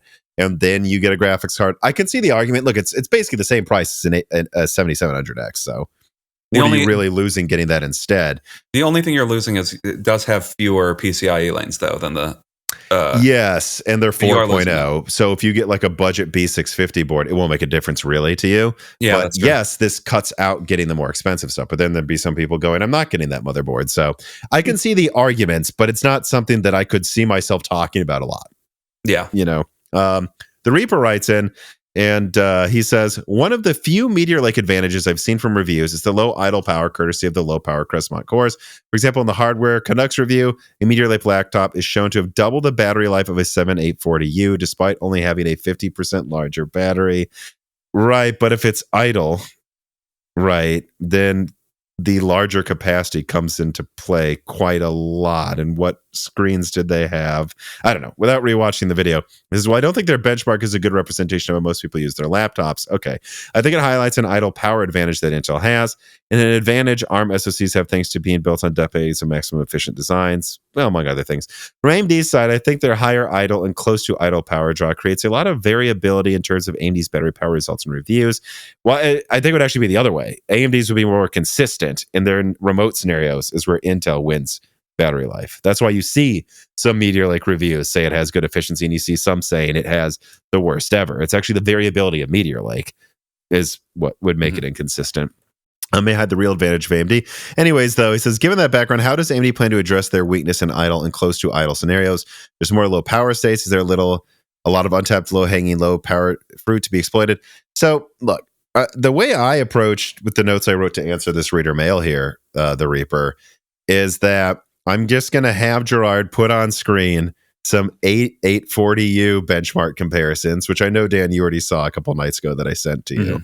And I want you to look at these examples where AMD is showing 81% efficiency leads in some scenarios, faster AI, and at least what they're showing marketably wins in gaming performance, sometimes by like a lot.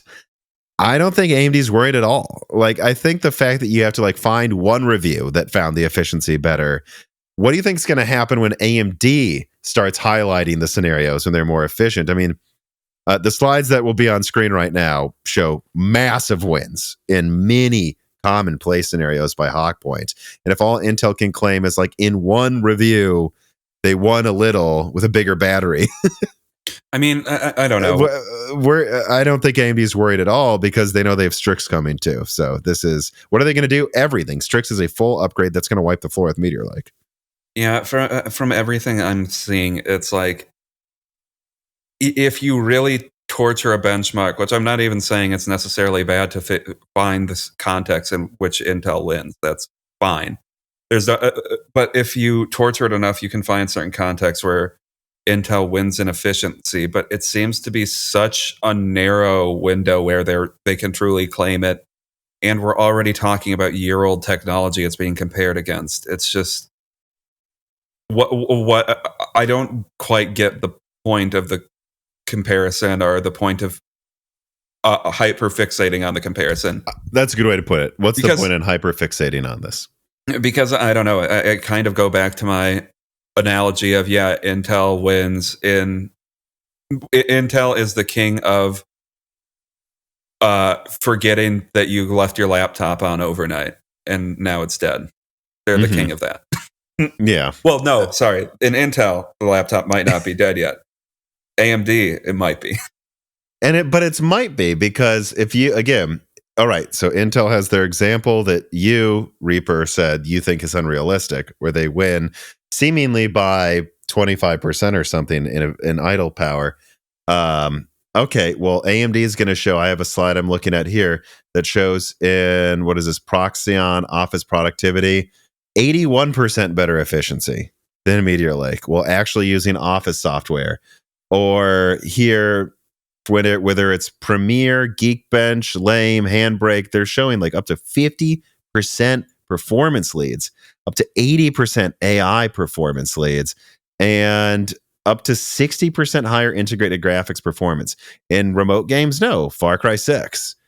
So like, I think if that's the only thing you can point to, AMD is going to have plenty of big numbers they can point to too. And I think the overall picture isn't going to look very good. And I don't think AMD is worried at all. And if you ask me, what are they going to do to fix this? It seems like Hawkpoint's already fixing it. And I think Strix is going to be a massive uplift over that. So, got any 2024 New Year's resolutions? Well, my girlfriend's cat does, trying to jump around in as much loose wrapping paper as he can. And my dog Jessie, well, her New Year's resolution is to watch him do that as much as possible for some reason. But for many of us humans, New Year's resolutions usually involve trying to learn a new skill or improve our health while staying happy. And, well, Vite Ramen can help you do that last one. This piece of content is brought to you by Vite Ramen. Vite Ramen is a healthy, tasty, and shelf-stable food crafted by an American startup that offers tons of options for eating healthy, like their classic packages that make it easy to add protein and other ingredients of your choice, or also their Ramen Go packages that offer a healthy, microwavable option for those who truly only have a 15-minute lunch break, or their new Nano Boost Vitality Powder that I honestly think tastes fantastic and is a great way to get a tasty burst of energy later in the day without cranking yourself up on that third or fourth or fifth, really, cup of coffee that you shouldn't be drinking if you want to go to bed at a reasonable time. Seriously, their Vitality Powder, it actually does taste very, very good. I've been enjoying it quite a bit. And for all of their products, whether it's kitchenware, powders, or their ramen, of course, click on the link in the description and use the offer code BROKENSILICON to save 10% on all of their fantastic products. They really are a great, rapidly growing American startup that's been very good to the Moore's Law is Dead team over the past few years. And well, due to us actually liking their products and liking them, they've been good to us. So supporting them supports me. And even just clicking on the link in the description makes a big difference as well. But I really do like their products and recommend them. So check out Vite Ramen today. Anyways, though, let us then move on and continue the Intel conversation with story number 5. Lunar Lake and Arrow Lake details kinda announced. At CES, Intel made some headlines announcing new details for upcoming CPU products, although in summary, they really boil down to just the following. Arrow Lake, Intel confirmed it will come out this year on desktop and will have an NPU. And then Lunar Lake, they showed it, which was probably the most interesting thing, is that they actually showed a physical Lunar Lake engineering sample. Then they claim it is also coming out in 2024 and supposed to have a, and I'm quoting here, up to greater than 3 times faster NPU. They also showed the Lunar Lake, but yeah, small thing, memory put onto it. And Lunar Lake is a Lakefield successor, so I don't know. I mean, meanwhile, Raichu on Twitter is claiming that Lunar Lake is targeting 42 tops for their NPU, which of course would be notably weaker than Strix that will be launching probably half a year before that, but is about 3 times faster than Meteor Lake. And another interesting tidbit of all of this is that the Arrow Lake confirmation does not conclude any performance claims for AI, implying that Arrow Lake either has less or likely the same AI heft as Meteor Lake, which is odd to me. Right? And the only other thing I'd highlight here, Carbon Cry did most of this write-up, is they confirmed Battle Mage in Lunar Lake, but not Arrow Lake. And again, this is also with not saying the AI is better than Meteor Lake. I don't know. What I saw here was flailing around. What did you think about these announcements? I mean, I think Intel at CES, I don't even know what they tried to present or why they even tried to have a keynote to a certain extent. Like, this just looks really bad to me. I mean, like, up to or greater than 33 times faster NPU performance. So that includes the range of 0 to infinite. Like, it's such a non-claim. It's almost like Lunar Lake's not done and they don't know yet. It's such a non-claim. I don't even know. I don't even know how you put that graphic on a screen. It's maybe the most bullshitty looking way I've ever seen graphics. I mean, data ever presented. And then Arrow Lake, I see a bunch of non-committal claims about what Arrow Lake is going to be. So, I mean, think about it. They say first gaming processor with an AI accelerator. That's a literal lie. First of all, that's a lie. There's been multiple gaming devices with AMD APUs that have NPUs in them. But think about that. They didn't say any specifics about Arrow Lake, despite it supposedly coming before Lunar Lake, or that's what I've heard. I'm now like, what is even going on? But I mean, that'd be like AMD coming out. I mean, I'm trying to think of the best analogy here, but like it'd be like if they came out with Zen 4 on desktop and they said first gaming processor with integrated graphics. Yeah, it's like, why aren't you telling us about how good the integrated graphics are? Because that would tell me it's weaker. Well, it was. And so they just came out and said, it's really weak integrated graphics. It's fine. But the fact that Intel won't qualify what it is tells you they don't want to say, and they're just trying to hype it up, even though it's not the first. Zen 4 is the first gaming CPU with integrated graphics, just as much as Arrow Lake's the first gaming processor with AI. That's not true. Yeah. So how many tops again does a Meteor Lake deliver? 10. 10. So 10 again, probably. I don't know. I have no clue. 10 for just the NPU. You know, so I don't know. And Strix is supposed to be at least 45, and I wouldn't be surprised if they got above 50. And I've heard Qualcomm's Snapdragon Elite X from a contact actually may way outperform the NPU they announced.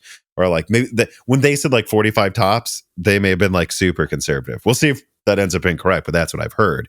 So we have a situation where Intel has seemingly the same or weaker graphics in AI than Meteor Lake late this year with Arrow Lake.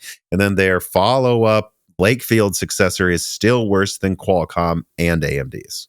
Yeah. Intel really needs to stop overcommitting or stop trying to make big promises, because people don't believe them anymore. So either Intel needs to make a specific claim or make a vague claim that's trying not trying to look specific like what they're doing. Because this is the worst of both worlds, where it's just like, well, you're not telling me it's going to have better NPU performance. You're just showing some really weird representation of numbers that literally makes no sense.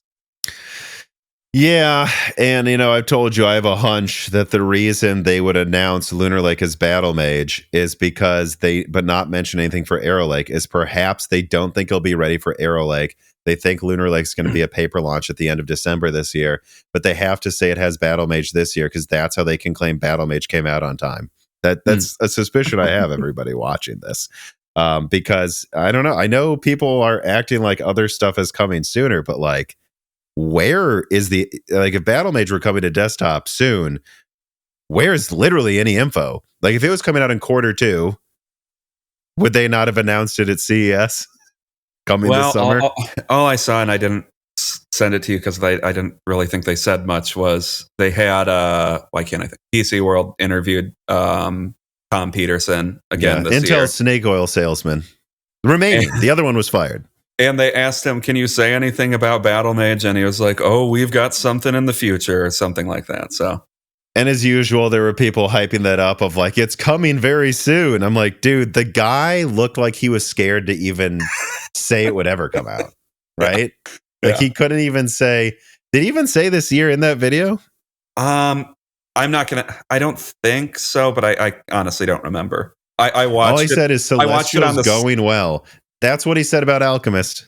Yeah, I mean, I watched it while working on this to see if any actual interesting claims came out of it, and nothing did. No, I mean, he said Battle Mage is a word that I've said before. That would have been about as much substance as what he said in that. Anyways, Compressed Earthblocks writes in and says, how is Intel going to overcome the lack of SMT on P cores with Arrow Lake, as has been rumored, by the way, by this channel and others? I've linked previously about E cores helping in gaming, especially with 0.1% lows. Well, of course it would, can help with background tasks, and if you program it a lot, it can do other things. But are they leaning more into this philosophy? Or I think I still said it weird. Or will it be a big? Thank you, dude. Or will it be a bigger push for APO on newer titles? I think if titles won't lean into GPU decompression like Spider-Man Remastered, and extremely heavy CPU usage might push Arrow Lake performance down further than we'd expect with SMT if E cores are not up to the task. Well, that's definitely true, but I'm going to tell you, and we'll get to it in a second with the next question. I'm sorry, the next story. Mm-hmm. I have a suspicion that the APO thing that we are looking at here with the initiative that's going on with all of their products right now, and started with the 14th gen, which is they're just like optimizing the game to not to the metal, but they're like actually putting in the effort to like per core schedule things for the game so that the E cores actually do help a decent amount. And in some scenarios, you can get like a 20% performance boost or something. Like my guess is that's coming from they're doing that for Arrow Lake, because from what I've heard, Arrow Lake doesn't entirely solve the P and E core latency penalty in games or running single apps at the same time that are latency sensitive. So I'm guessing they're just going to super try to manually optimize every game for Arrow Lake, and part of that work spilled into being able to boost performance of some of their current gen stuff a bit. So that's all. I think they have to try to do that is the answer here, because I think some games will use more than 16 threads. Sorry, but I shouldn't even say that. More than 8 threads for sure. And Intel needs to make sure their E cores are actually helping consistently with Arrow Lake. Carmen Cry writes in. I'm sorry. Oh, I mean, well, they're pushing way more into using E-cores. So if they can't utilize E-cores effectively, I don't see how Arrow Lake isn't dead in the water without hyper-threading. Garmin Cry writes in, and he says, we know AMD had Zen 2 test chips with Vcache and others with SMT4 to test these ideas before implementing them, or not. Even Intel made test chips with 4 E-cores and backside power delivery, a big feature for 20 and 18A nodes, on Intel 4 to test these products early. Did Intel make test chips with rentable units and or others using Arrow Lake cores, but including SMT2? It would seem logical to me to hedge one's bets that it's such a risky feature, but now we see RUs are not ready, implying no real tests of RUs were done early, and Arrow Lake also can't add SMT back in, implying no test chips with the de-risked SMT version could be used as mitigation for RUs not being ready. Is this conclusion that Intel failed to do any risk mitigation correct, or did such efforts happen and then just fail? Intel's scale should allow them to maintain more contingency branches of development, make more test chips. How can it be that AMD seems to better test strategies and architectures physically ahead of time, while Intel seems to keep failing at this? So for everyone who doesn't know, like Arrow Lake is supposed to have big IPC and mixed thread performance lift. What does that mean? 8 big cores, 16 little cores, but no hyper-threading. That means if you're only using one thread for an app, obviously if the IPC uplift is huge, it's going to be a big uplift. But then also if it's an app that uses less than, it uses exactly 8 or less threads, which is still probably most apps, Arrow Lake may actually perform like really well, because I think the base clock and IPC may be a lot higher. And so they may have a real win in apps that use like 6 threads, but not 10 against AMD. Well, if things turn out well. Having said that, though, they did want to have hyper-threading, but it's been removed as I've leaked. All right. So is his question like, did they have it. Yeah, they did. Like there were step-ins with it. And I asked before we recorded. There were step-ins with hyper-threading that had performance issues. I assume it has to do with scheduling. And it's odd, but like, did they ever try to get rentable units working in Arrow Lake? The best way I can describe it without knowing everything and having all the documents and spending hours to go through it is, from what I am told, Arrow Lake is the bridge to the rentable unit design we're going to see in like Nova Lake. So that somehow, however, they're probably getting some of the IPC increases, doesn't quite count as rentable units, but had scheduling issues when hyperthreading was enabled. That's my understanding. And if they remove hyperthreading, maybe last minute they can reduce the size of the silicon a tiny bit. I don't know. I know, I wish I could say more, but that is all I know. That is what I know, is it's the bridge architecture. They ran into issues with hyperthreading with it, and then they decided to drop it. And if you talk about risk mitigation, I don't know. Maybe they don't do enough. I think that's becoming pretty dang clear here, though. Compressor Earthflux writes in. He says, B and T is supposed to be for people. So he says, say Zen 5 drops and it's 20% better on average than Zen 4. Okay. Then Arrow Lake drops 6 to 12 months later and it's 10% better on average than Zen 5. Will that even matter? We've seen Alder Lake drop with a 10% plus performance advantage over Zen 3, and it did not change anything in the long term. Furthermore, if it's only 10% better than Zen 5, which would exclude Vcache in gaming but lacks SMT, once AMD adds Vcache, won't this make it so that probably AMD easily has the gaming performance crown again? Maybe. Yeah, right, that's the math. If Arrow Lake's 30% better, but Zen 5's 20% better, but Arrow Lake lacks hyperthreading and then AMD adds Vcache, it's probably going to be about a wash in performance. Yeah. Oh yeah, and based on AMD's release cadence, that's around about what I'm guessing would happen. Just from AMD's side, I have no clue where Alder Lake will end up shaking out. Arrow Lake. Yeah. Sorry. Bad Dan for mixing up a bunch of lakes, including ones that even have the first letter. QH Freddy, thoughts on Intel's Meteor Lake demo laptops crashing on the CES floor? Yeah, I saw Kit Guru cover that, who's a friend of the show, was recently on. Nope. Sorry, QH Freddy. Like, my answer, honest to God, is no, but Intel's software has not been the best lately. So, all right, let us now move on to the final story. APO comes to 12th and 13th gen, while the i9-14900KS is currently missing in action. Quoting from PC Gamer, Application Optimizer, APO, is a piece of software built into Intel's drivers that helps optimize processor performance in supported games. It has the potential to be quite handy too. Intel cites up to double-digit performance gains with APO enabled in Metro Exodus, for example. Initially only supported on the 14900K/KF and 14700K/KF, there have been calls on Intel to open up APU software, which is built into Intel's dynamic tuning technology driver, to older 12th and 13th gen chips that utilize the same hybrid architecture as the 14th gen. One of the few, if not only, features differentiating 14th gen is this feature, and now it is going to be added for 12th and 13th gen support. Originally, Intel strongly denied that the feature would be brought to these generations, likely in a futile attempt to justify Raptor Lake refresh and make people want to buy it. But having clearly seen the recent sales data, is largely failed, and now Intel is reversing course, possibly for the PR, but possibly to get more developers interested in working with Intel and APO by broadening the support and bringing APO to many, many more PCs. Again, I think in preparation for Arrow Lake, personally. So yeah, this is an exciting development that, in this writer's opinion, may actually point to Intel accepting that Intel's remaining Alder Lake and Raptor Lake products on sale will be relegated towards budget shoppers this year against Zen 5. Nobody is going to be paying for premium 14th gen. So it makes sense to stop attempting to upsell people from the previous gen and just make sure your oversupplied products will sell. Also, I want to add this here. Did anyone else notice that the i9-14900KS, something that HXL on Twitter supposedly showed a picture of, while also saying that they're not sure it's going to come out, it wasn't shown at CES? And I know this was a real product that was planned, and I reached out today to a contact at Intel. We have someone on Twitter showing a picture of the 14900KS, but they themselves saying they're not even sure if it will launch. And then they haven't even announced it at CES. If you're Intel, even if it's a paper launch, I think you would want to launch the 14900KS as soon as you can before Zen 5. You don't want to launch this next to Zen 5. So where is it?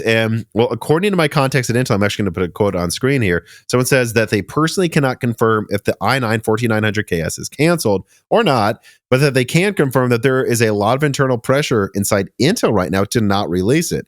A faction inside Intel is arguing that it could only make them look even worse against upcoming releases. And so I just think that's worth telling you guys that today here.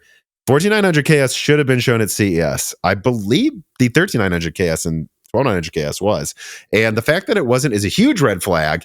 And I wouldn't be surprised if it never comes out. Or if it does, just letting you guys know, it almost didn't. All right. Well, I mean, I don't even think the 14900KS is a bad thing. Not coming out as a bad thing. I think it might be a sign that Intel is accepting their place in the market and just releasing another 13900K that uses more energy than the 13900K for slightly better performance. It's stupid. And yeah,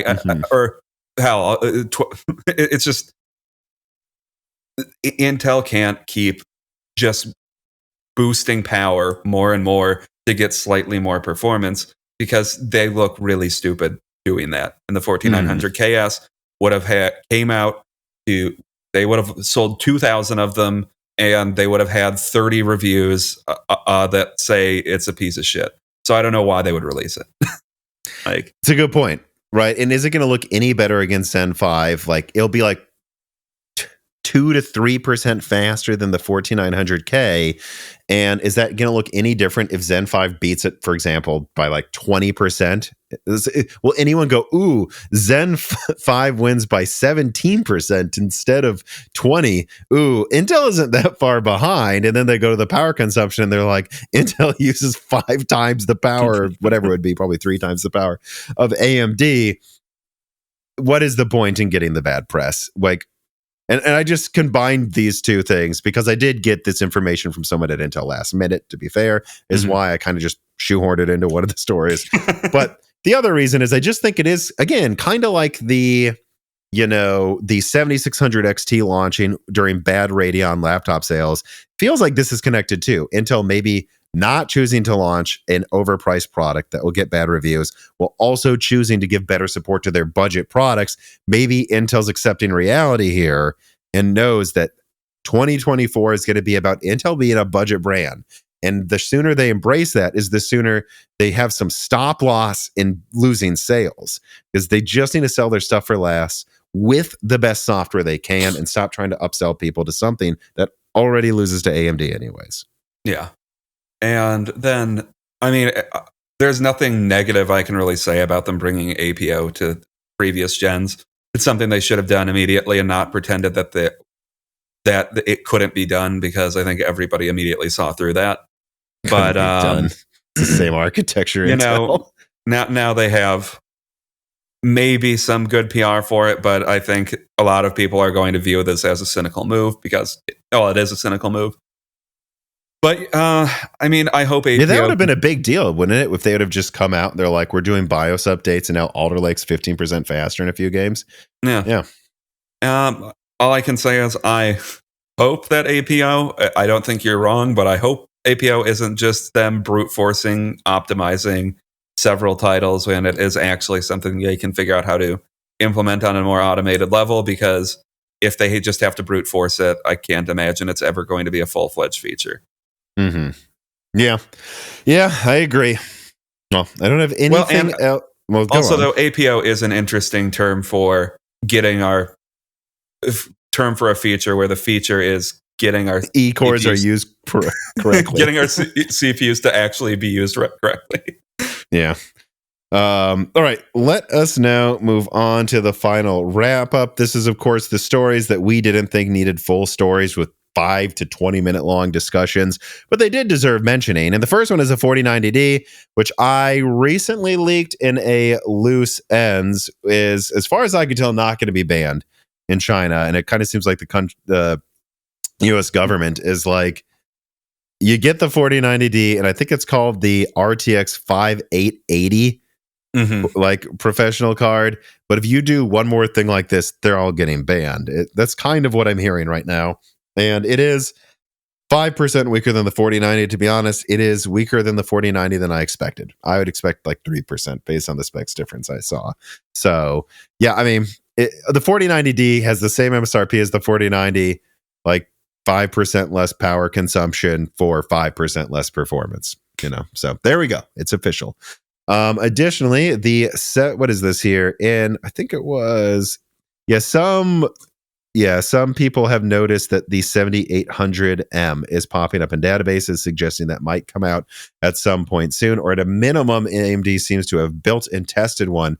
I will say, though, as long as the 7800 XT sells well and they are having trouble selling graphics cards and laptop, I've seen so many people go, why aren't they launching Navi 32 to laptop? Because no one's going to buy it. So what's the point? Just sell it to desktop. Also, we have more information allegedly leaking about the RTX 3050 6GB. That's right. It doesn't just have a smaller bus and less RAM. It also supposedly has 10% less cores than the 3050, despite having the same name. Although, interestingly, it may have a 70-watt TDP and not require PCIe connector. And I think it's rumored, it says here, to be $179 or something. Let's call it a 3040, though. I know. Just call it a 3040. I know. It's I don't know. It should be called the 3040. I agree. And then you can sell it for like 150. Or dust off the old SE branding and call it a 3050 SE or something. Yeah, I guess let me think here. The only thing I can say, to be fair, this is a card that you get brownie points for if you hate on. I always like to try to be interesting. And what price would it actually need to be? If we're being honest, this is a 6500 XT competitor, but it has more RAM. And I don't think the 6500 XT is 140. I don't know. I guess if it was 150, it would be better than the 4GB cards. Although and I don't believe there's 8GB models being sold for any reasonable price, relatively. Oh no, here's a 6500 XT for $165. So yeah, I think it needs to be 150 to make any sense. And I guess, though, just for fun, let's see, what is the 3050 selling for? Because I did see that get cheap in some places recently. Because I don't know. I guess if it was 150, I guess it's for some reason you can't spend $200 card. I'd recommend. Yeah. Although, to be honest, if it was the same price as a 6500 XT 8GB, I'd probably just say get that, actually, because you don't want 6GB. I don't know. Very uninteresting card. MSI announced the Meteor Lake Claw handheld. So yeah, this is a gaming handheld that has Meteor Lake built in. Dan, did you have any thoughts on this product? Not really. I mean, we'll see. I don't have any high expectations for it, but who knows? Maybe Meteor Lake is a good option for handhelds. Doubt it. And these, I think there's already been some benchmarks coming out showing, and I do think people forget this, that yes, Intel can cherry pick one Phoenix model and say it's less efficient at this level than Meteor Lake, which was built for a very specific power consumption band. But the Z1 is actually the best yields that are tuned for power consumption. And AMD's Z1 Extremes and benchmarks I saw recently blew Meteor Lake out of the water in efficiency. So I don't know. I think the Meteor Lake handhelds are going to have worse efficiency than the Z1 Extreme. And I thought half of the point of a handheld was to play older games. Meteor Lake's drivers have issues with older games. Yeah. Who the fuck is this for? You want to spend extra. You want to spend more than a Steam Deck for about Steam Deck performance, for lower battery life, and you can't boot any of the half of the old games you play? I don't know. I've heard some people ask that, why would they even launch this? And it's so they can say they have a handheld. That's why. It'll get press, and they can say Meteor Lake's getting adopted in handhelds too. That is the reason. Yeah. Oh, not a great reason to me, but whatever.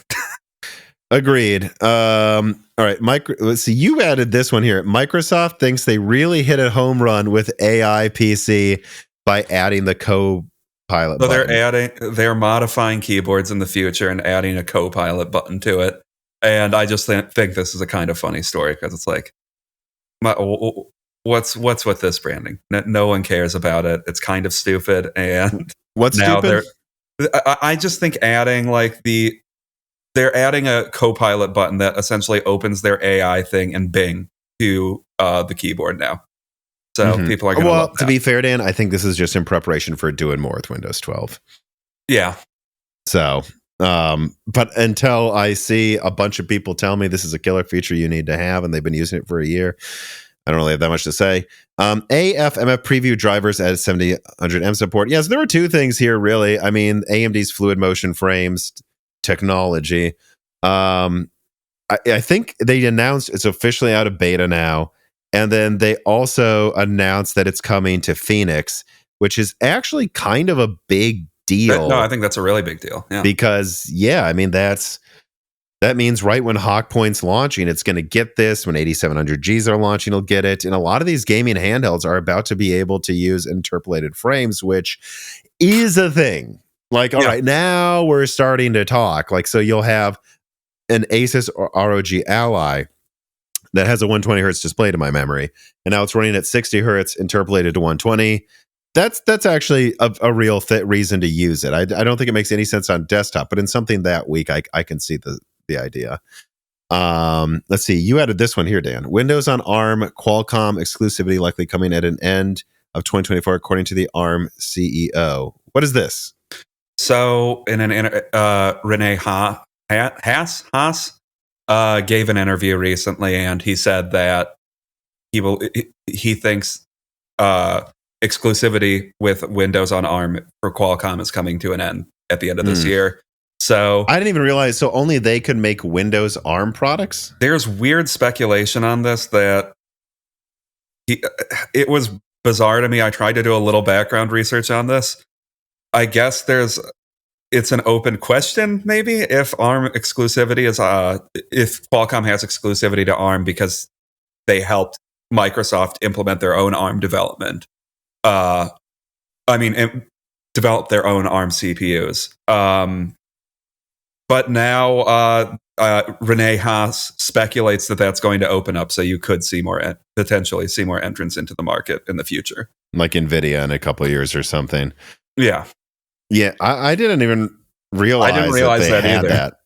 And you know what? And he said end of 2024.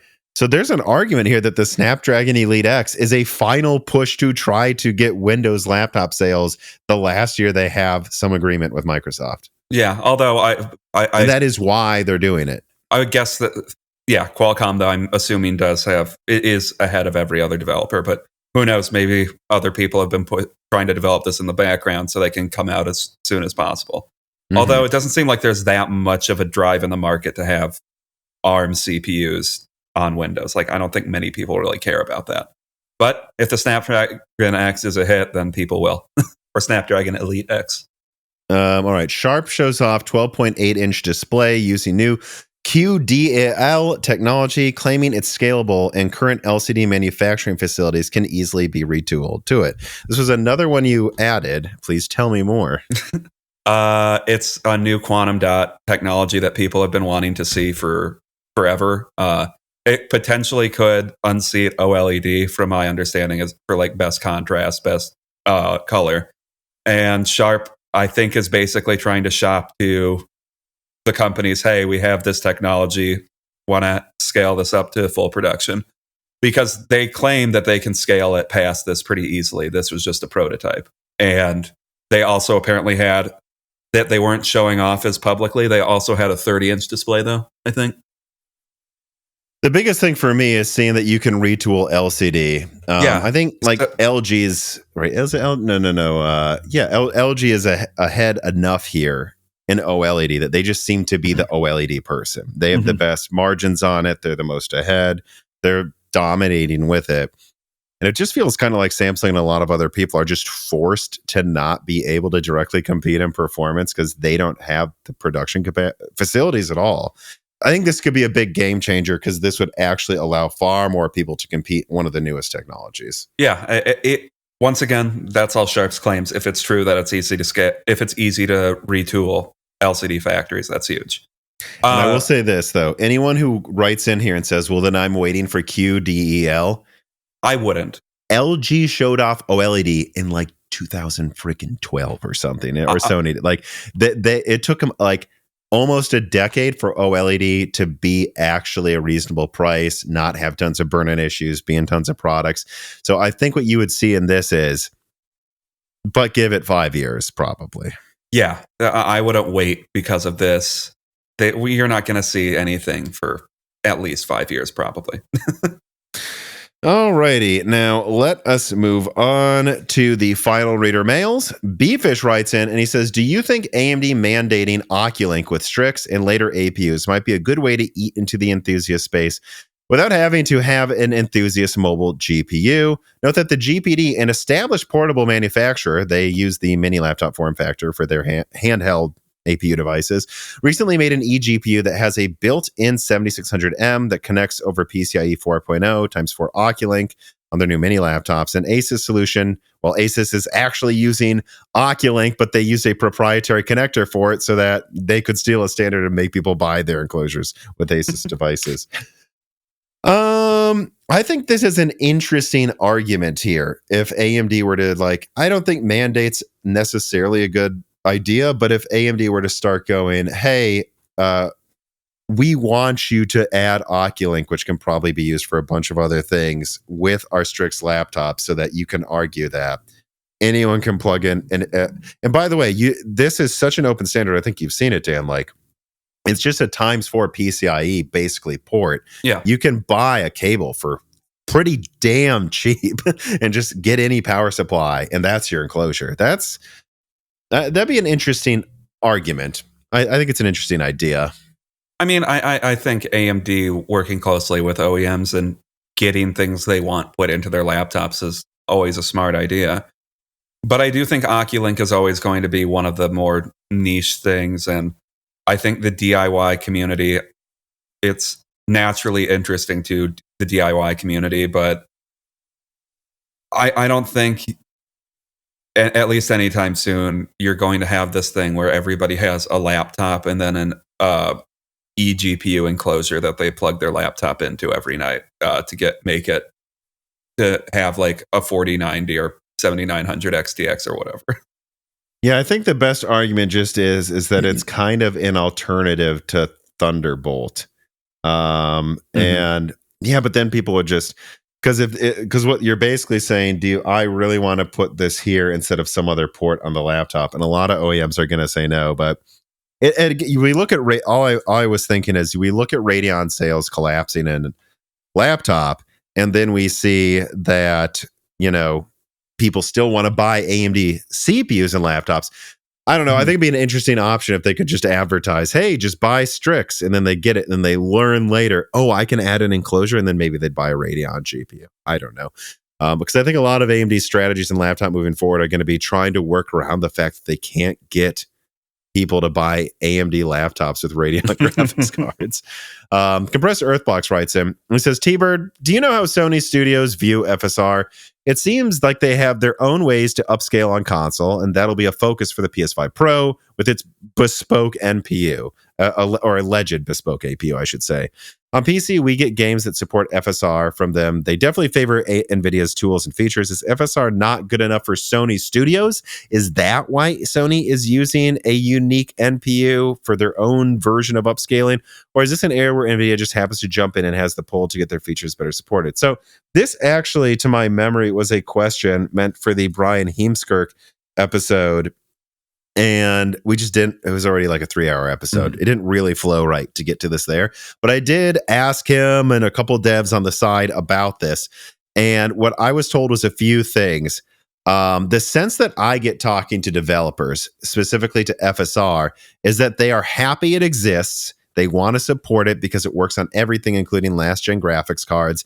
And they feel it's close enough to DLSS to be a priority a lot of the time. Like if NVIDIA is not going to help them, they think it's close enough. And they think because it works on Pascal, 1600 series, Intel graphics, it is the thing that they're happy is there that they want to add first. Having said that, if NVIDIA does help at all, they want to have it because of how many people have NVIDIA graphics cards. And also, I was directly told actually that Nvidia often directly pays to add DLSS to the point that they'll help you like have the equivalent of like 20 people programming parts of the game. Like, which depending on the size of the developer, that's pretty big. I mean, that's a huge asset, frankly, for even big studios. But like the reason you see DLSS so well supported is, yeah, Nvidia's paying for it. Yeah. Big time to make it happen. And that's how they're doing it. Now, as for the NPU in the PlayStation 5 Pro, the sense that I get and what was kind of suggested to me is that in the short term, they don't see AMD NPUs or possibly even Intel ones really being used a lot for upscaling out, you know, like the separate ones from the graphics card.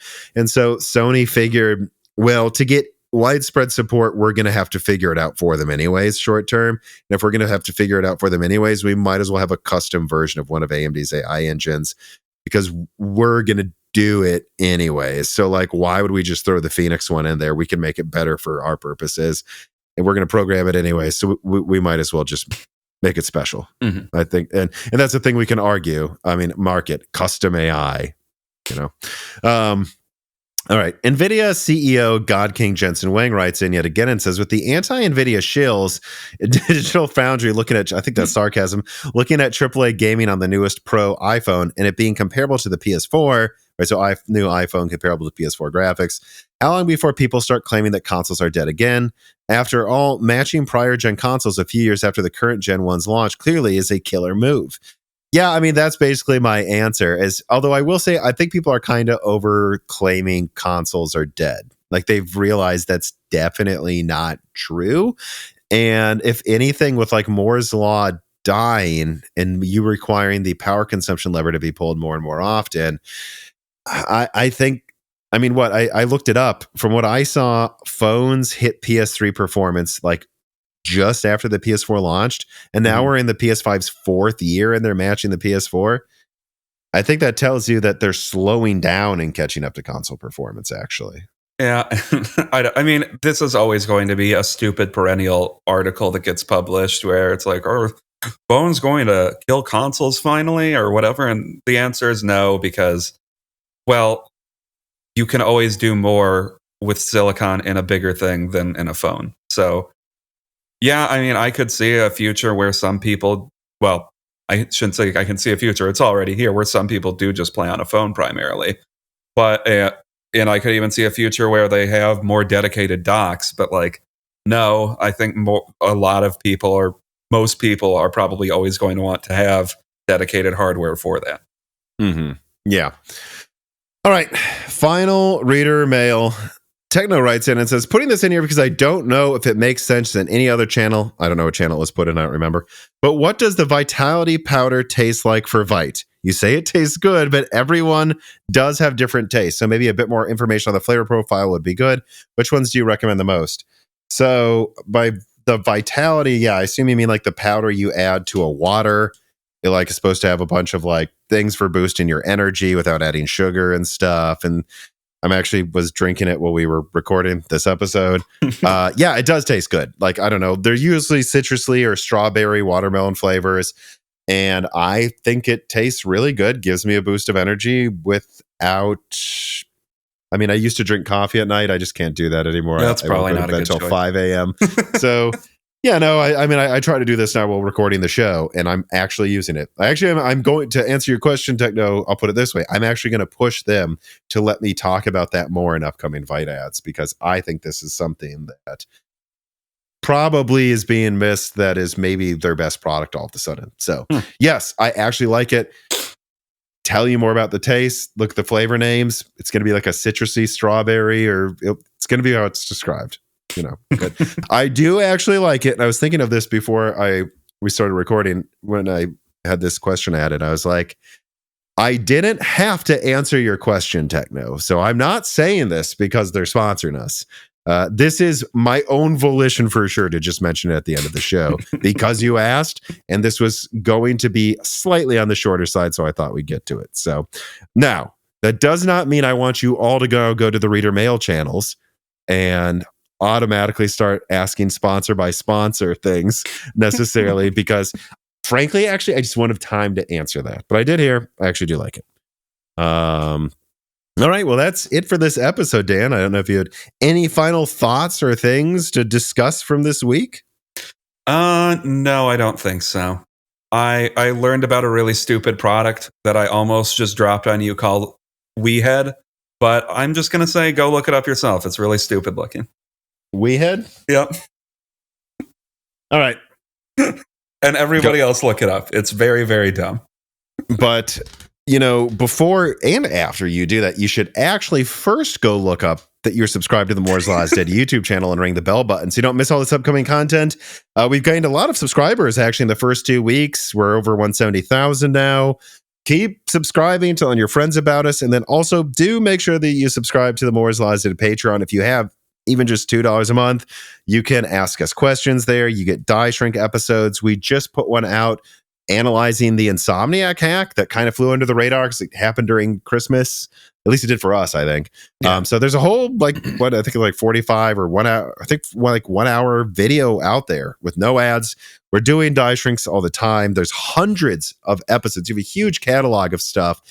Most of the die shrinks are on average more evergreen too, I think, than the stuff we discuss in other content. Like you can go back and go, here's problems Tom's had leaking before. Here's an episode, about what we think about our HD 7000 series or Nvidia Fermi, stuff that doesn't quite make it to be a video, but ages well and sits there for years. Hundreds of those videos. Please support us on Patreon. We can't do this without our patrons, but otherwise, I think that's going to just about do it. Thank you for watching. Thank you for listening. Yep. And I hope you have a good week. I guess. Bye. Bye. This podcast was brought to you by the YouTube channel and website Moore's Law is Dead. Moore's Law is Dead and Broken Silicon are trademarks of their creator, Tom. That guy is me, and I am indeed the creator, editor, writer, and showrunner of Moore's Law is Dead podcasts, videos, articles, and other media. However, it's not just me. Moore's Law is Dead is a team, with Broken Silicon co-hosted by my brother Dan, audio editing by Gerard Cortez, renders being done by the industrial designer Jean-Philippe Clermont, and special assistance is also provided by Carbon Cry and Carrie No Sugata as well. Find all of our information at www.mooreslawsdead.com on the About/Support page. In the event you do want to hire me for consulting work, hire Gerard for audio work, hire Jean-Philippe for industrial design work, or you're interested in working with Carbon Cry or Carrie No Sugata as well. You can also find our long-term sponsors on that page if you want to show them some love for putting food on our tables. Or you can also mail us some love. You can send letters or hardware donations to the following address: Moore's Law is Dead, P.O. Box 60632 in Nashville, Tennessee, zip code 37206. Although, to be honest, the best way to show Moore's Law is Dead some love is to support us on Patreon. Patrons are what makes Moore's Law is Dead content truly possible. Every month, and really every day, depending on who you're talking about, me, Gerard, Dan, and Jean-Philippe are working tirelessly to provide a steady stream of content that we could not keep doing unless we knew the work was possible without being reliant on sponsors dictating every little thing we put out. Don't get us wrong. We love our sponsors, but we love directly working for you, our fans, much more. If you have any extra money, even a couple free dollars a month, consider supporting us directly on Patreon. Those couple of monthly dollars will get you access to the exclusive podcast Die Shrink, voting on subjects of future podcast episodes, the ability to ask guest questions, and of course, access to the Moore's Law is Dead Discord full of like-minded people who I am sure would love to meet you. I am one of them. Additionally, higher tiers get access to early, ad-free episodes of Broken Silicon, the ability to ask questions in all Broken Silicon episodes and Loose Ends live streams ahead of the recording, and the entire back catalog of Moore's Law is Dead podcasts, in addition to having thanks in the credits of videos and podcasts depending on the tier, with other perks available as well. And hey, If you cannot afford to support us directly every month, please do share Moore's Law is Dead videos and podcasts with friends and family, and on social media and websites like Reddit, and give Broken Silicon a 5-star review on Apple Podcasts or your preferred podcast app of choice. All of this does really help us so much. But like I said, this podcast would not be possible without the patrons directly providing predictable and reliable support every month. And so now it is time to give a personal thanks to the greatest of the fans. The following supporters are at the 10 gigahertz or higher supported levels: Brad Medlin, Drita Foles, Z Jits, Daniel D, Aaron Close, Jan Rano, Daniel Hyde, GZ Ziggy, Brian Riggleman, MJB1, Deke, Nicholas Buckner, SNES Chalmers, Jem Ferreira, Valco Malev, Jensen Wang, Artforum.com,